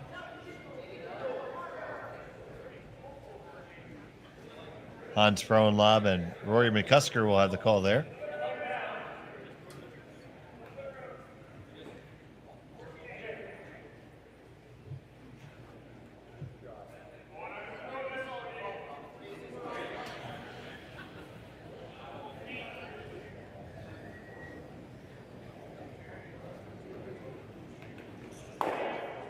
So after deliberation, it's on the way.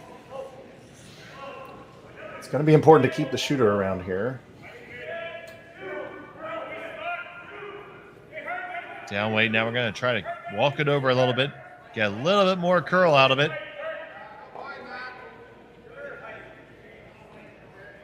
Pick it out, move it back. And you lie 2, 3, and 4 after all that.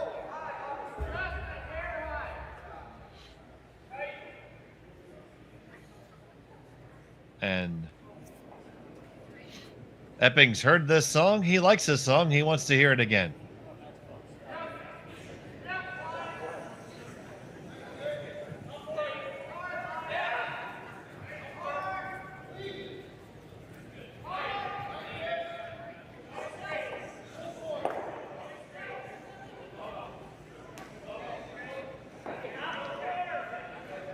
Epping realizing this is a pivotal end. Continuing to apply the pressure with his first.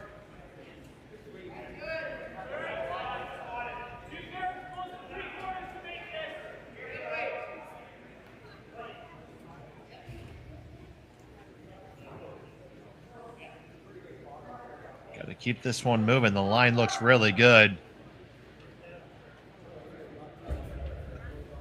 Another nice shot. That's in a perfect spot. There's no double available. There's really not much here.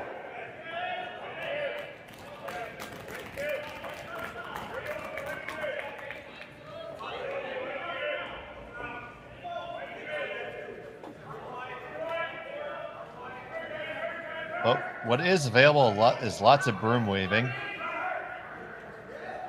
No shortage of broom waving. No shortage of broom waving. We have that. That's plentiful. We're going to run this center off. Try to get 2 of them to go.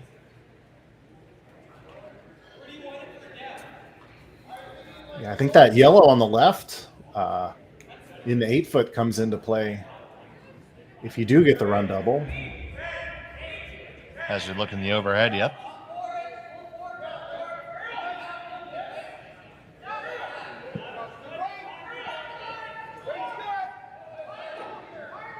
So the veteran Skip winds and fires his first here in the 6th. On the right off his hand. Run it back, and you get 2 of them on the way out and slip it out. Roll off to the side. Great shot by Kevin Cooey. Yeah, that's a great setup shot. You're going to need to get a double at some point, and that at least gives you an opportunity here if Epping doesn't make this freeze really well.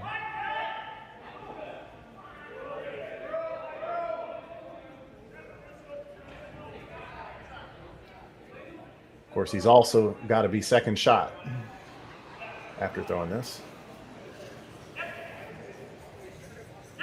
So John Epping looking to freeze down to the Kiwi stone. Has to make sure it's on there and weld it, or else Kiwi's gonna take a shot at a big end. Final stone for Epping on the way.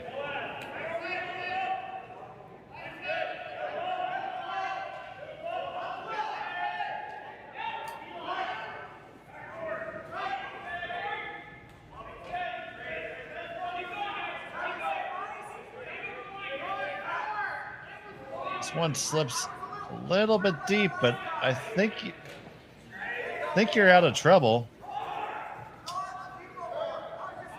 Do lie too. You lie too, but there's a couple of ways to make this. Yep. Can slash it off. Can play the redirect, which I think is what he's going to do.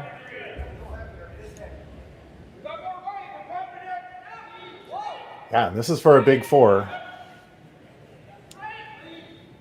For a huge end. Kevin Kiwi looking to skinny off this shot stone in the 4-foot.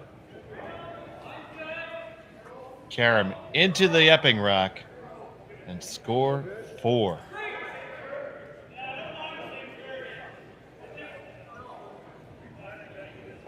Final stone of the 6th. Kiwi. He's looking for the bingo here. On the one, over. Does it clear it off? No, it jams on the side. And it will just be a single for Kevin Kiwi. A great run at it, but he has to settle for 1. It's 6-5 after 6. Hold on tight. We got a lot more to come here from Swift Current right after this. We asked Saskatchewan what they know about 5G. More speed, more innovation. It's going to make our lives a whole heck of a lot easier. This is what 5G looks like. Better, faster. Sounds like one more G. Sounds pretty good. I don't know what it means. All you really need to know is the future of 5G is here and will continue improving through investments in network technology.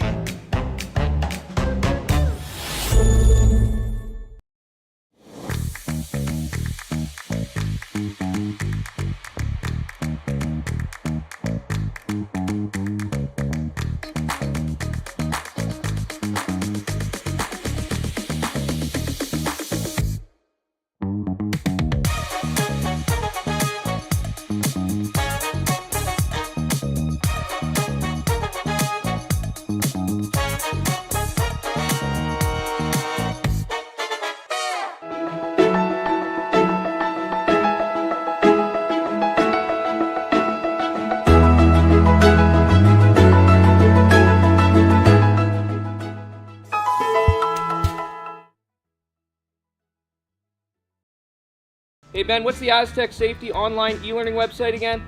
Yeah, that would be aztecsafety.com. Fire extinguisher and firefighting, we'll send that one to Paul. Now here's a course I should probably take. Conflict resolution. Power line safety. Yeah, I thought it might help me with my line calls. Did you know this Aztec website has over 100 safety courses? Jeez. Aztec Safety online course. Ground disturbance. Could have used that a few seconds ago.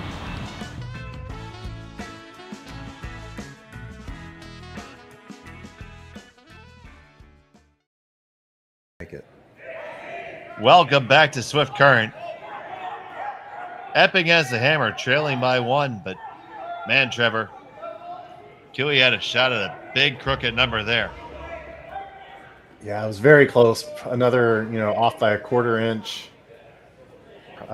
It just hit it a little too thin and got that jam, got the shooter to roll out, and yeah, 4 went down to 1 real quick.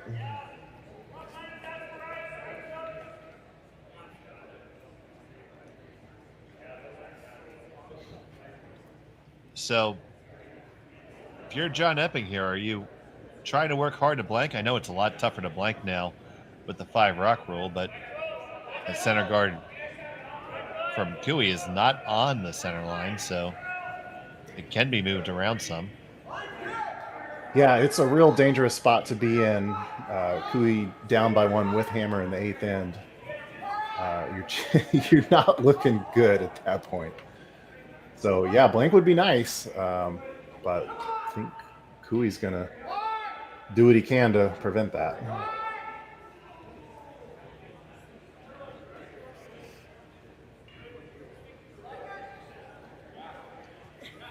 That one does slip into the rings. Corner frozen, and Epping's going to come around the pile.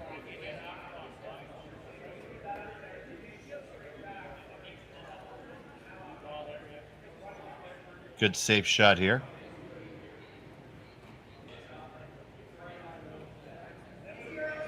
Notice he's not electing to throw any corners here. Keeping the play towards the center where he hopes to be able to clean it up later with a few big shots.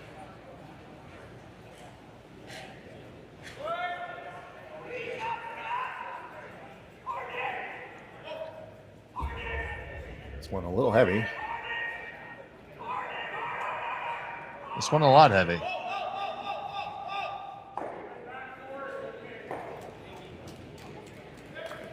And it goes over to the garage.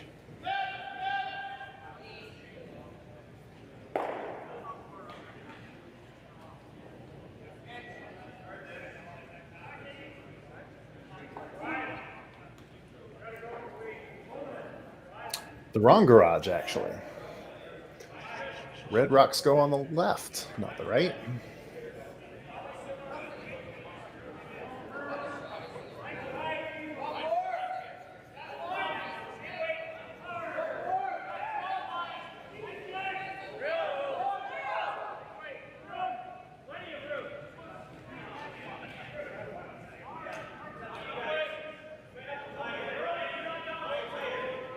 They do have the house dividers here between the sheets in Swift Current, so no danger of intermingling of the stones. There will always be plenty of room for the imagination.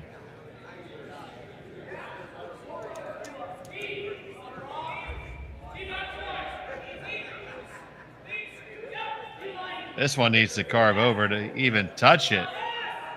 And he didn't want to touch it that way. Big miss there.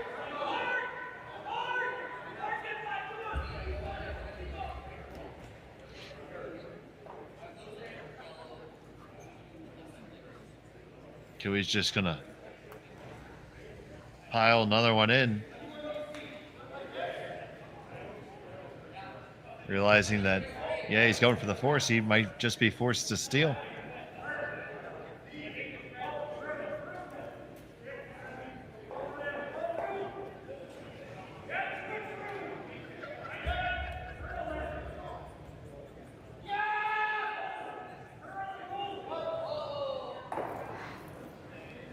Both men trying to drag it home. Gets a piece under cover, and they lie too.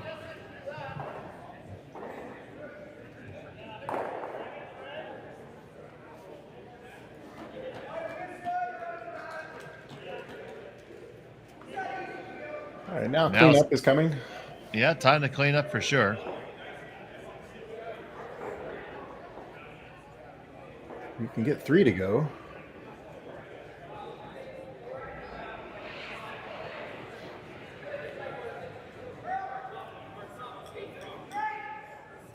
Horgan trying to do just that. McMillan holding the line, and they're only going to get 1, and they left the center guard in the process. Suboptimal.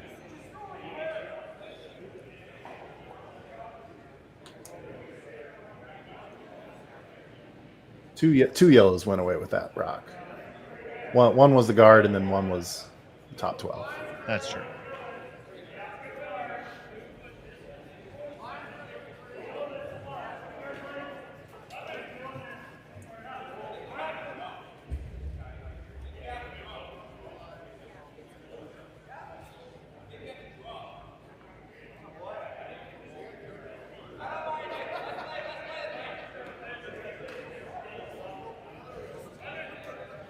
Downweight hit here.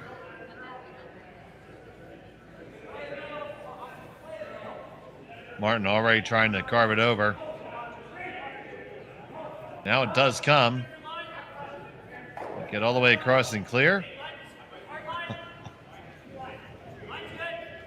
Just got that to curl enough. That was about to be a disaster, but it worked out okay.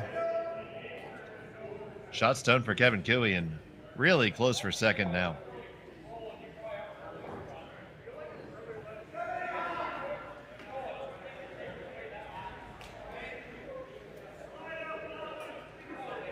Epping once again on the cleanup patrol.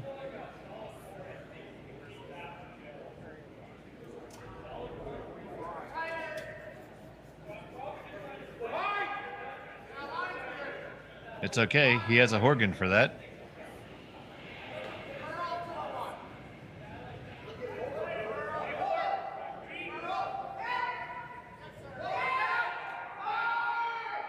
Really close. 1, 2. Stuff it on the back, but you clear out a lot, and you lie second and third now. That's quite a good outcome.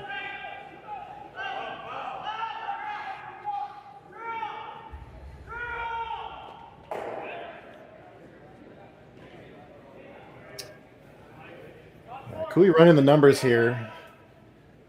And boy, it would be nice for these two Reds to be gone.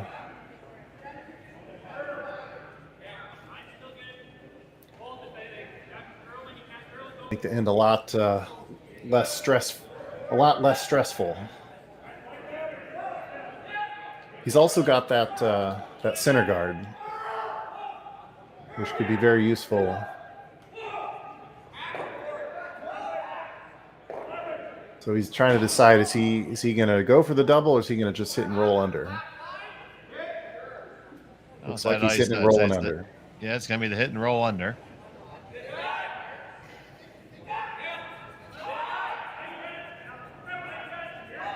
Sluchinski.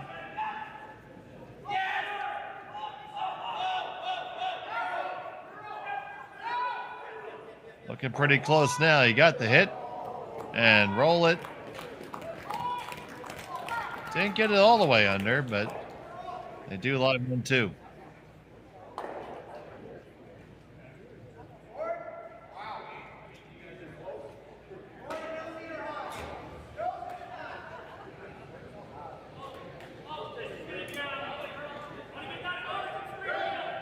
So Epping's going to take on this double here.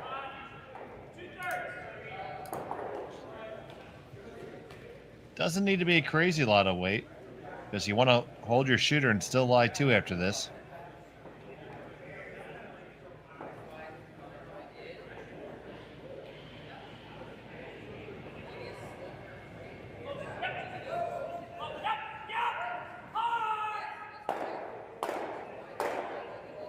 On the way from Horgan.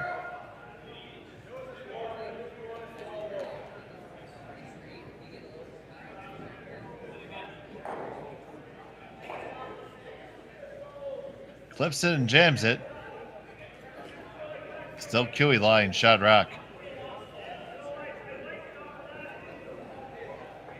Thinking about taking on the same shot that he had last there. Do need to make sure you make the roll right to lie 2 after this. Very important to do that. You got to lie 2, and you got to hope the double is either not there or very, very hard. I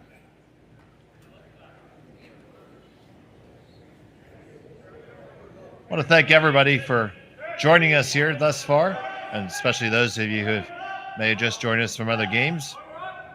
Dave Schmel and Trevor Gall here with you. Happy to give you all this coverage here on Curling Stadium this weekend. If you haven't yet, please like and subscribe to Curling Zone on YouTube. Doesn't cost you anything. It really does help us to provide you more coverage all season long. We make it really easy to find all your curling right on Curling Zone. And we put the links right up to whatever streaming's available. be it from us or other providers. Here's Cooey with his first here in the 7th.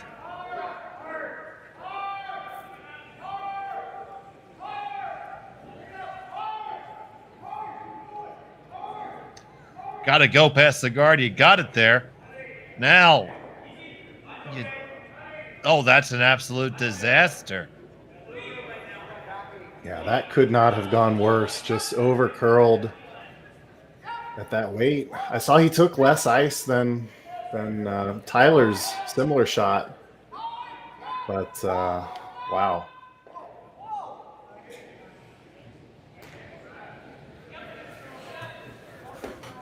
So now, here's a gift horse right there for John Epping. He lies first and third, but now 3 a real possibility. Epping lies first and second, I believe. Details, details, details. 3 remains a big possibility.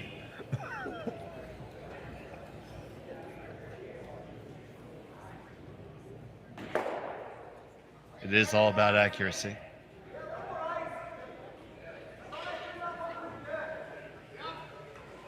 So, John Epping, where's the best spot here, Trevor? Well, my gut feeling is just top 8, behind the guard,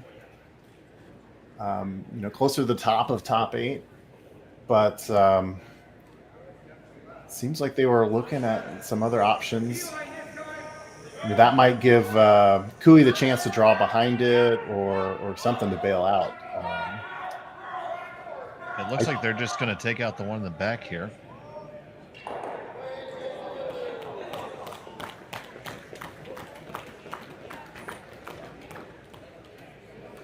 Denying Cooey something to freeze on back there.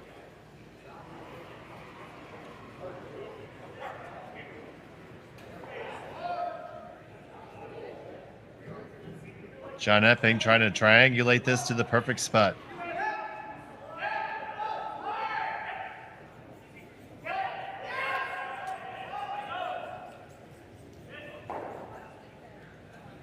It hits, it sticks, and he does lie 1, 2, and 3.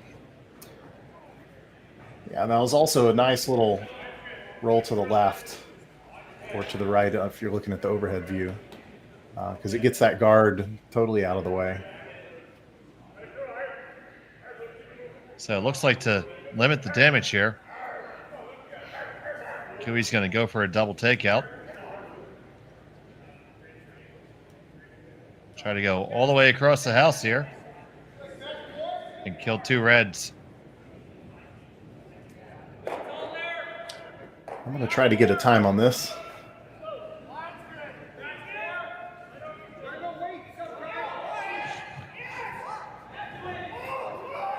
Kevin Cooey with his final stone in the 7th end.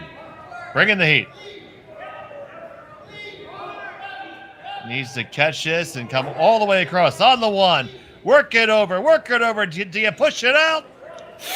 No, you don't. And it is still Epping. Line 2nd and 3rd. It's going to be a nose hit for a big score 3.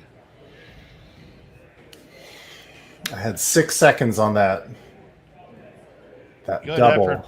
Yeah, good effort by Cooey. It just did not have the spring and could not clear it all the way out. So John Epping, final stone in the 7th. Just a hit and stick. On the way, McMillan, right out of his hand. Now we're off and on, looking pretty good. Right down to it, no problem. And that's 1, 2, and 3 for John Epping. And he takes a 8-6 lead as we head to end number 8 in Swift Current. We'll be right back. You're watching Curling Stadium.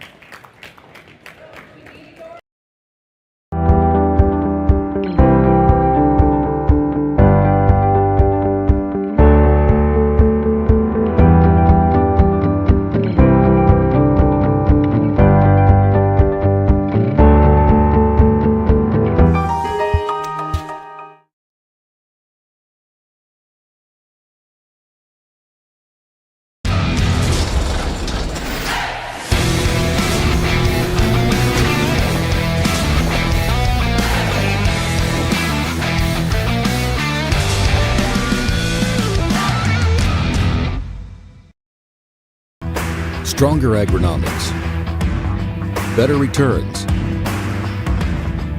greater peace of mind from pre-seed to post-harvest. You can count on the Victory Canola program to keep you. I don't remember a time when curling wasn't a part of my life. When I wasn't putting in the sweat and hard work to be the best that I can be. Clocking in the time, the effort to practice day in, day out. Curling is more than just a game. It's a family, a community. And when it's time to play, I know I'll be ready. Hardline, supporting hundreds of our next generation athletes. Sasktel Be Kind Online wants to stop cyberbullying. Want in on the action? We award up to $1,000 for youth initiatives that help spread kindness and prevent bullying. What great idea do you have to help stop bullying? Sasktel can help. Go to BeKindOnline.com and apply for a grant today. Together, we can make a difference.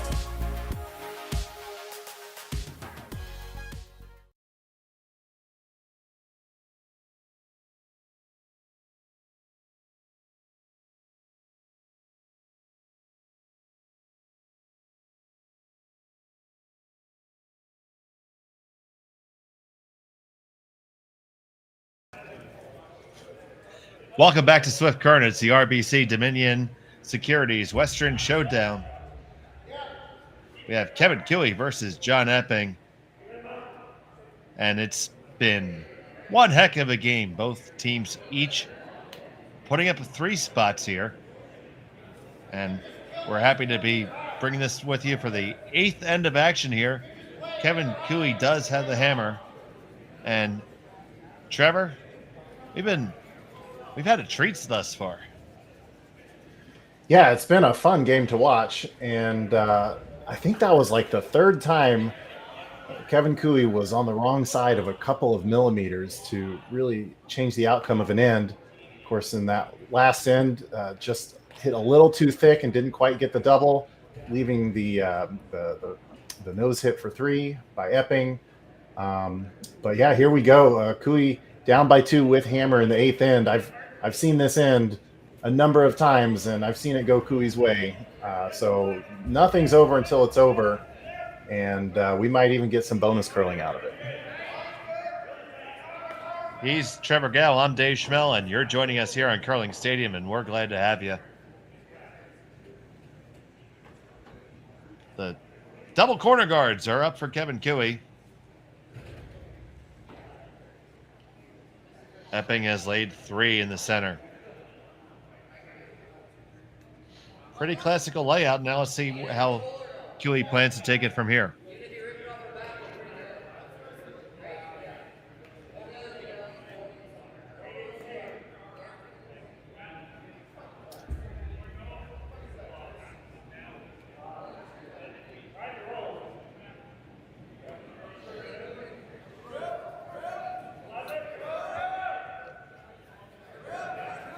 Going to start by having Tyler Tardy make a play on this red here.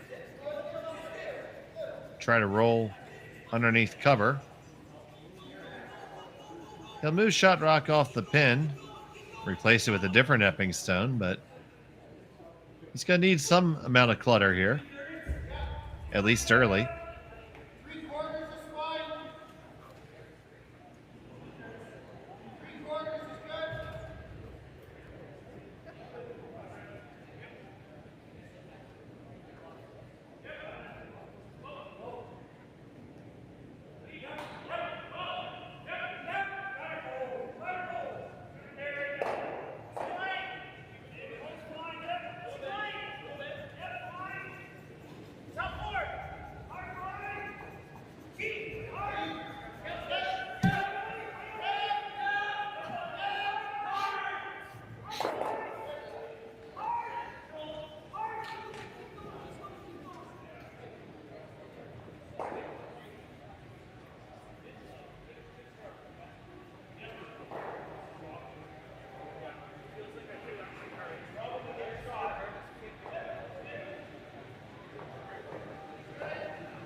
Nice chase there and roll back towards the center.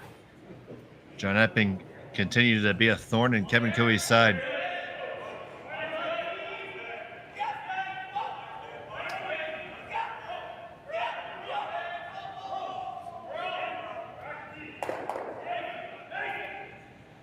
Going for the same call here, a hit and roll. Hopefully get a couple of the Reds out. Try to use those corner guards.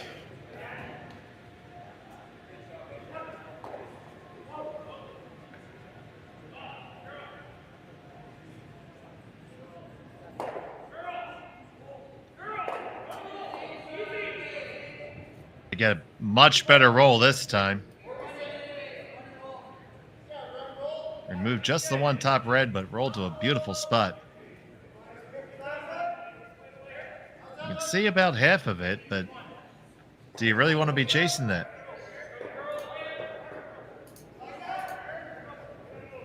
Yeah, you can see half, but it's the wrong half if you want to keep your shooter around, which looks like they don't mind just getting rid of it.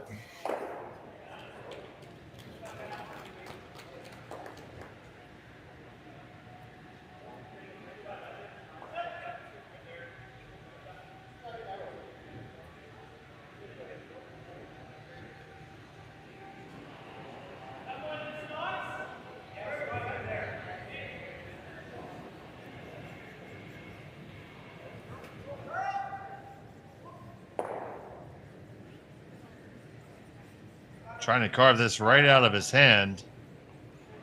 Means they're on the outside of it. And they are on the outside, but they do clear it out.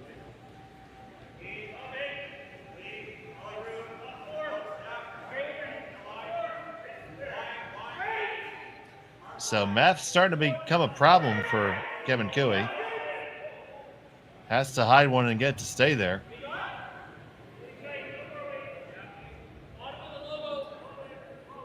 Yeah, not even electing to go for the hit and roll, but just wants to have a higher chance of putting this exactly where he wants it, behind that corner guard.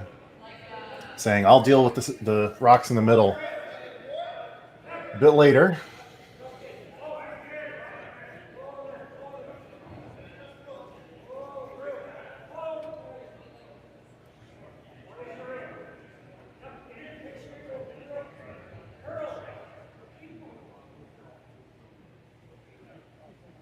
They draw that one nicely under cover.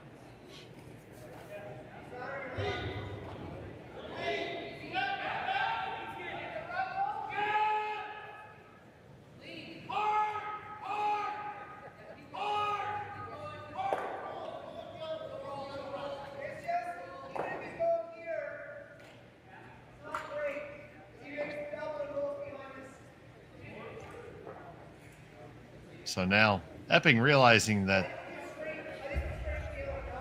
the guard is a bit of a danger rack here. But if you go peel it, then there's a good chance that Cooey can clean up and secure a deuce here. And we would be looking at an extra end. Yeah, it's not a difficult double on the Reds.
So will be the double takeout.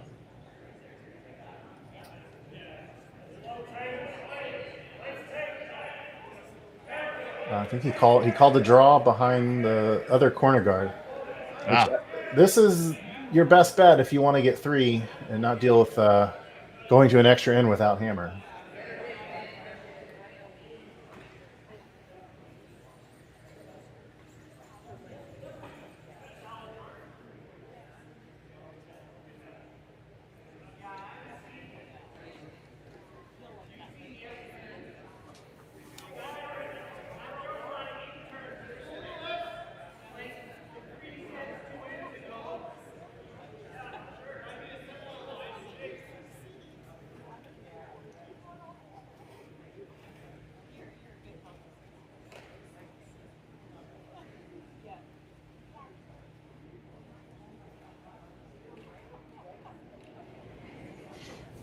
So, in a perfect world, Trevor, where are you putting this?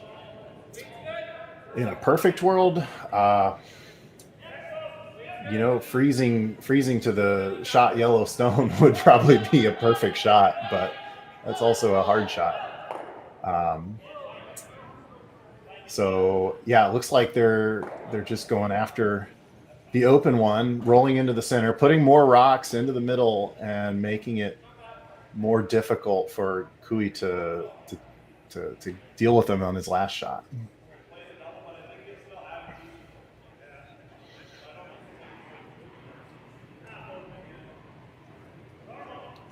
So Epping with his first.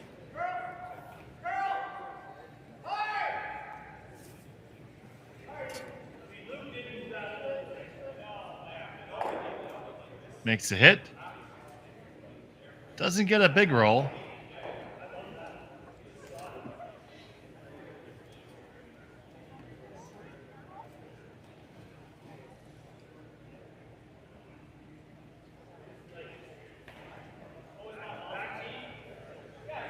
So Kui lies third shot now.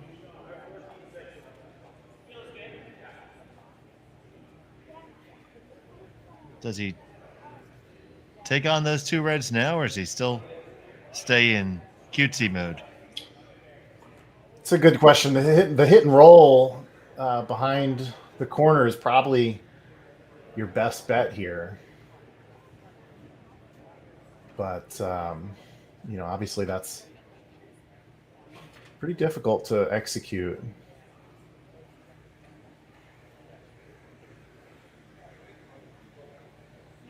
I don't think the double goes if you make the hit and roll. Definitely not.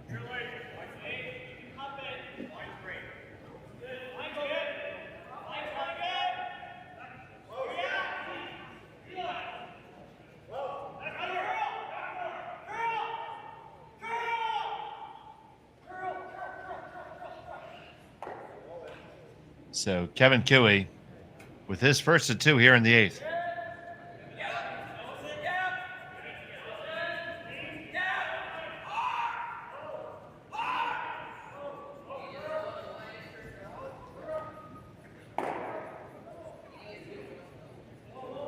Working over, you get the hit. Just going to roll right in front of it. Epping still shot stone. Yeah, he really needed that roll. That leaves us double here, the slash double. For the win. For the win.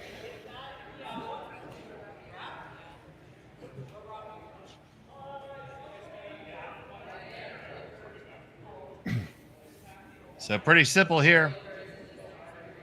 Kill this one, you're never losing. Kill them both, you win it right here.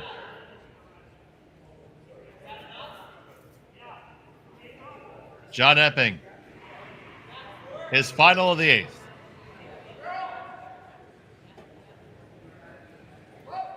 McMillan trying to bring it over.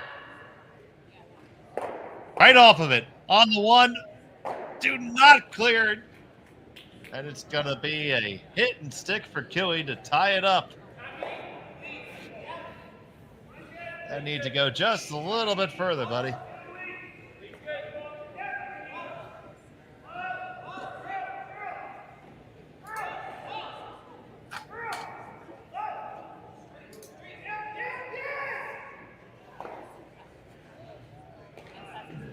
So Kevin Kui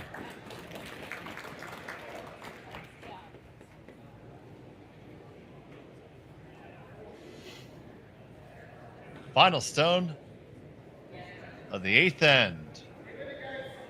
Needs a hit and stick to force the extra.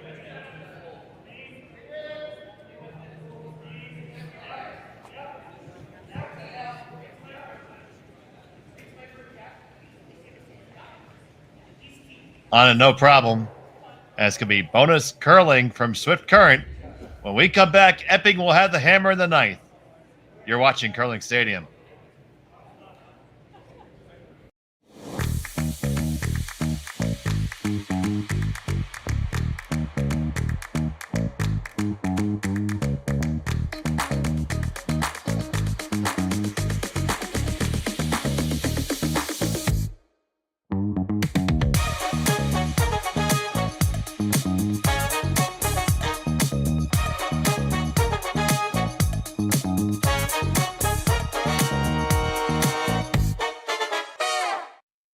Handcrafted in Canada, Hardline's ice pad has revolutionized curling for over a decade.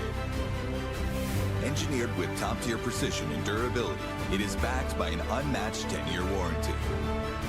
Designed for curlers at all levels to sweep effortlessly with maximum efficiency, it is trusted by the world's best curlers, including Olympic and world champions. It is quite simply the best broom in the game. Hardline, join the revolution.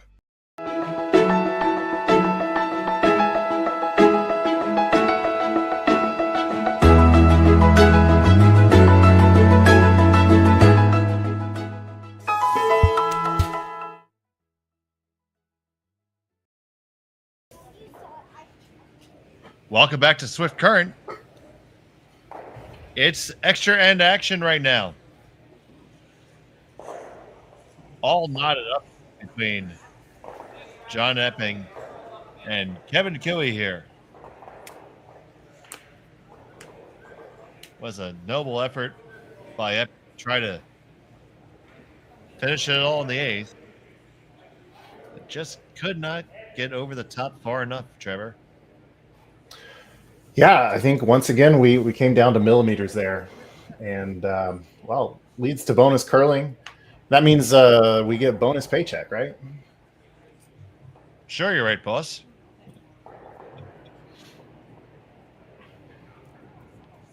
But to all of those of you who are watching right now, you're going to get quadruple value on what you paid because you didn't have to pay anything. All we ask you to do is like and subscribe. It's not that tough.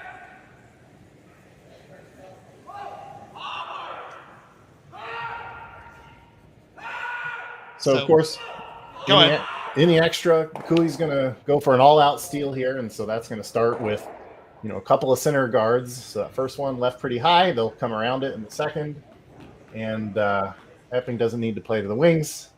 It's all a race to the middle. And you can hear that some of the other games have finished around us. We'll grab you a score update in just a second, as soon as we can refresh our screen.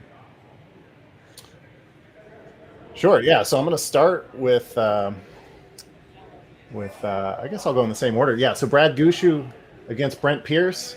They're in the 8th end, tied up at 4-4. Pierce with the hammer.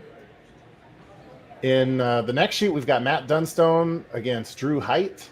That game finished after 7, 5-3, going to Dunstone. And then Reed Carruthers versus Owen Purcell. It looks like Reed Carruthers won that game 8-4. And then lastly, we have Corey Dropkin against Sam Moybrook. Dropkin wins 7-2 after 8. And back here, we're still all knotted up 8-8 after 8. Epping with the hammer in the 9th. I'm Dave Schmel, Trevor Gall joining James Gordon in our production, and Jerry Gertz in our London, Ontario studios.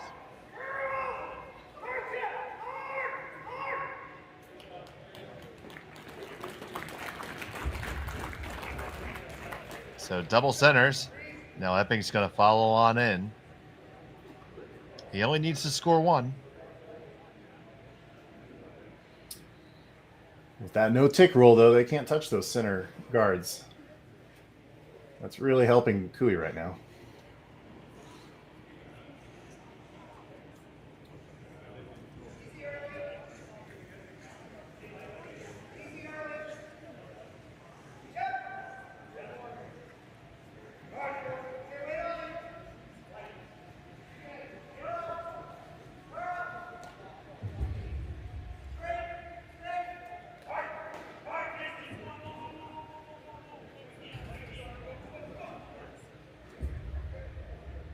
This one does wrap in nicely.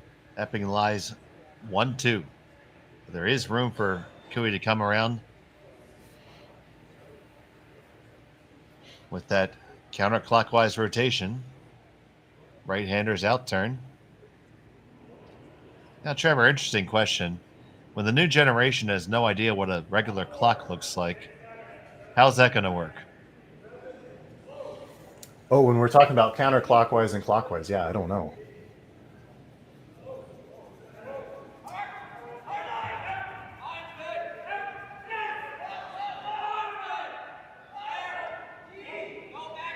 Hard past it, and they're going to come right on down to the face of it. Perfect weight and execution there.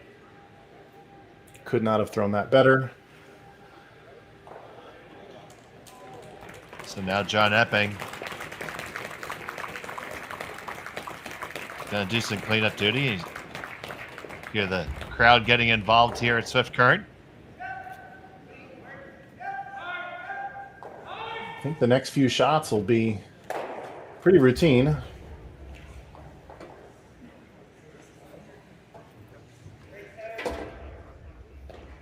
Put it right back. Yep, we're in the shampoo cycle. Lather, rinse, and repeat.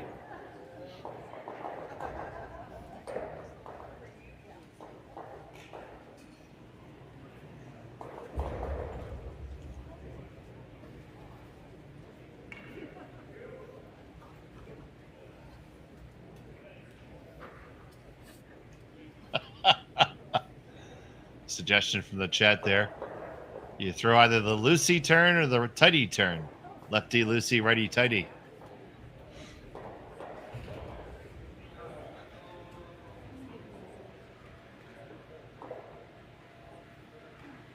Chris DiPiero has all the answers. Epping's answer is to make this guard go away.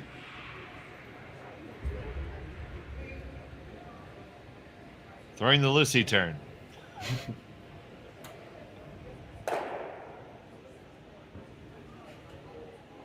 Sorry, that was the tighty turn.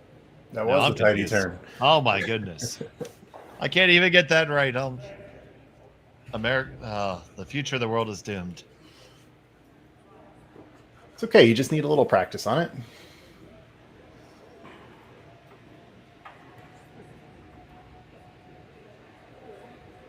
So now we're going to try to put that guard up, and important that they're all in the right spot here so there's no angle that can be generated by Epping.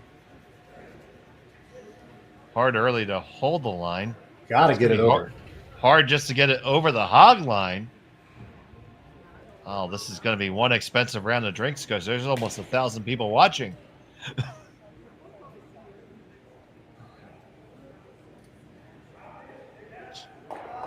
Well, obviously didn't want to do that for sure.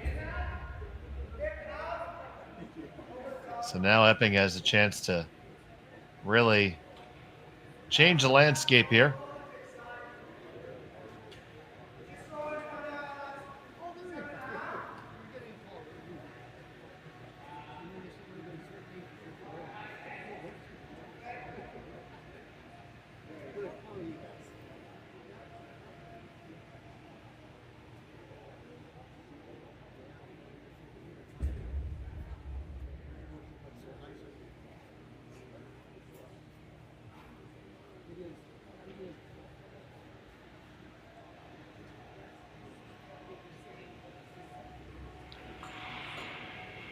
Jake Horgan with his first.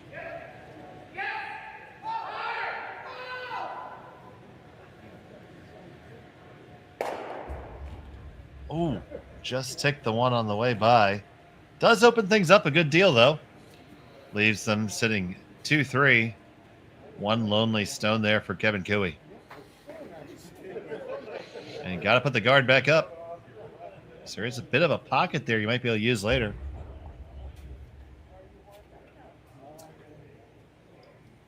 Yeah, I think that was a pretty good outcome. That red that squared to the side is not really in the way anymore.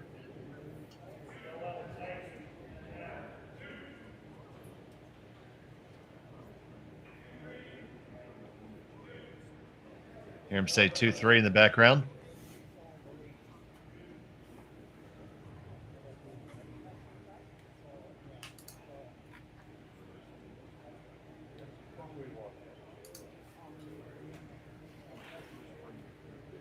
It's right there, halfway.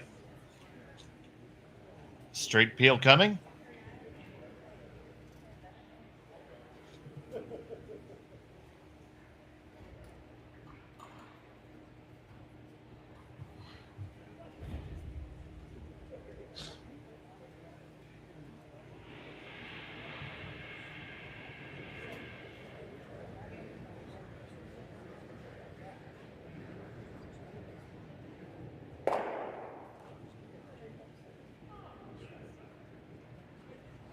Nice clean peel there.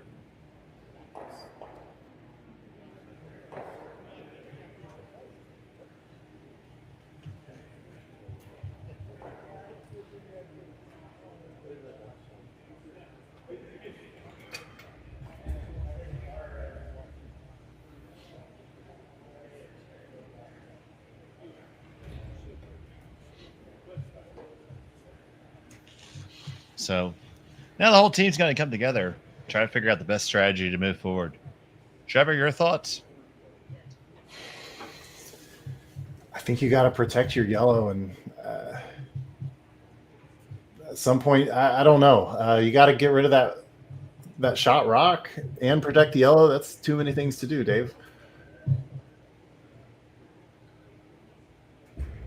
But you're Kevin Cooey. You can do anything.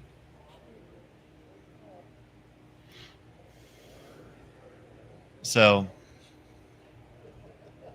what if you were to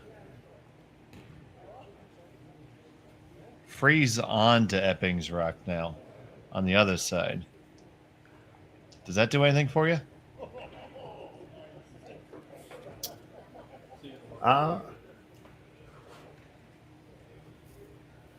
Yeah. Because then John wouldn't be able to guard everything back. That's right. Yeah. I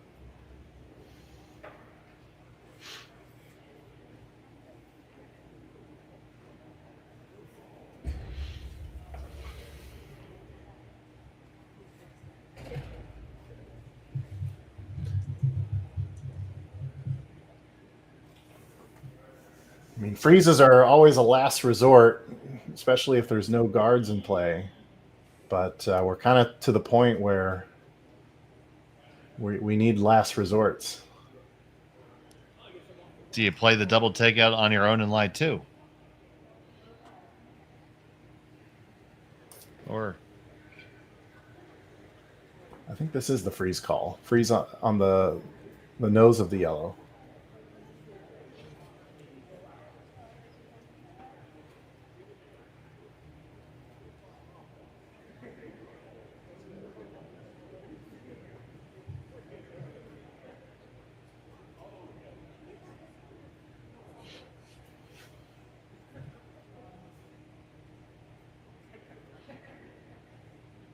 tough spot here for the veteran skip from Calgary.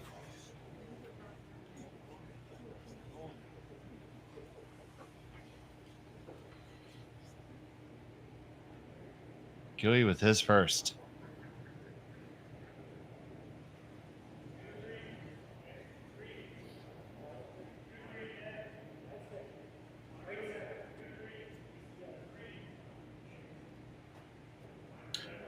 They're calling 2-3, so this is just a guard.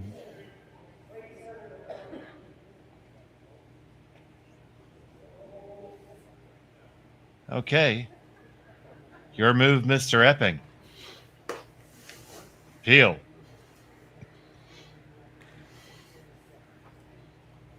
No trepidation there.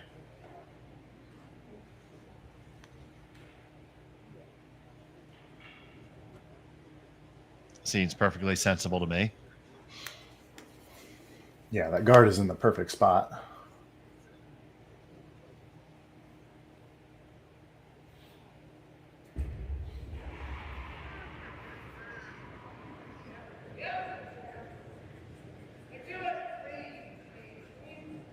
He calls the sweep right out of his hand. Makes that peel no problem. Now, Kiwi has to make a play here. Referencing backline-ish weight, maybe. Yeah, I kind of like that call.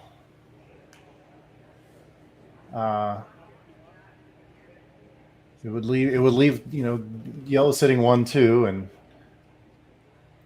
you just can't leave a simple hit and stick for the win.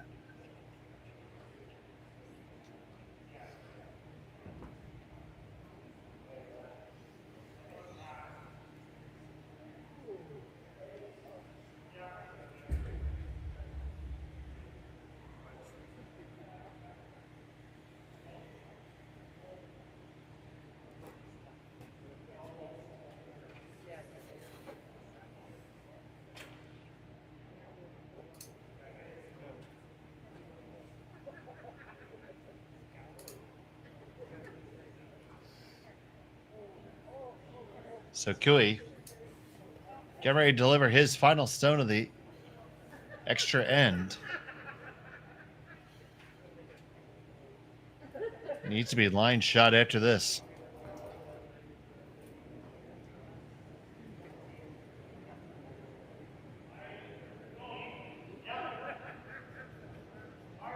I'm going to hit this a little high side.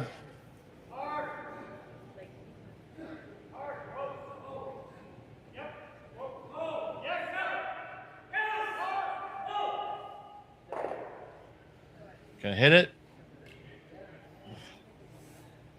Yeah, line shot. Maybe 2. Very close for a second. That will definitely affect the shot choice. I'm going to say this is red. If it's red, you only have to pick out the one in the back. You can see it all. Taking a couple of looks at it, they're pretty sure. You wouldn't call this if you weren't.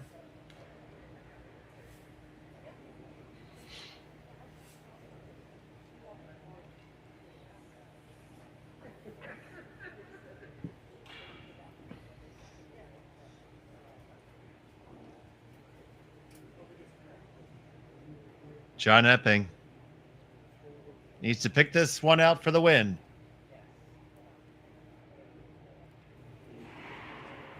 Final stone of the extra.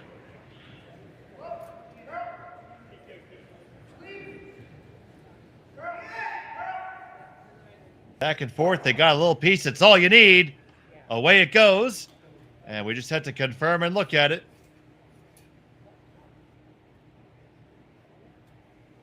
And they're probably going to put a stick to it.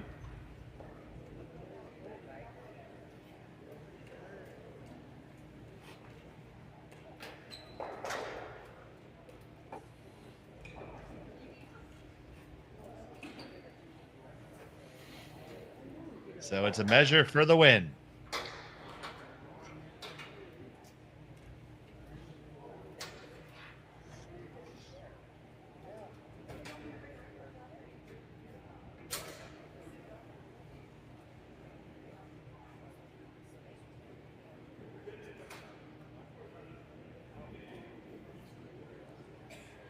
That's the yellow. Now on to the red.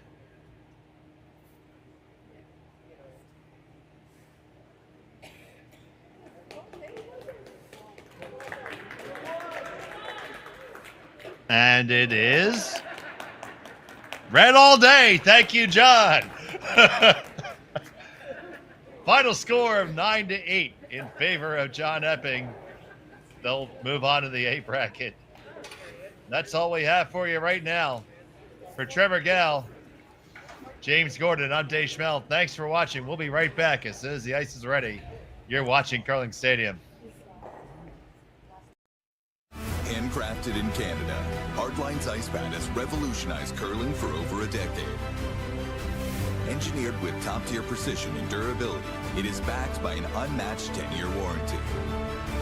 Designed for curlers at all levels to sweep effortlessly with maximum efficiency, it is trusted by the world's best curlers, including Olympic and world champions.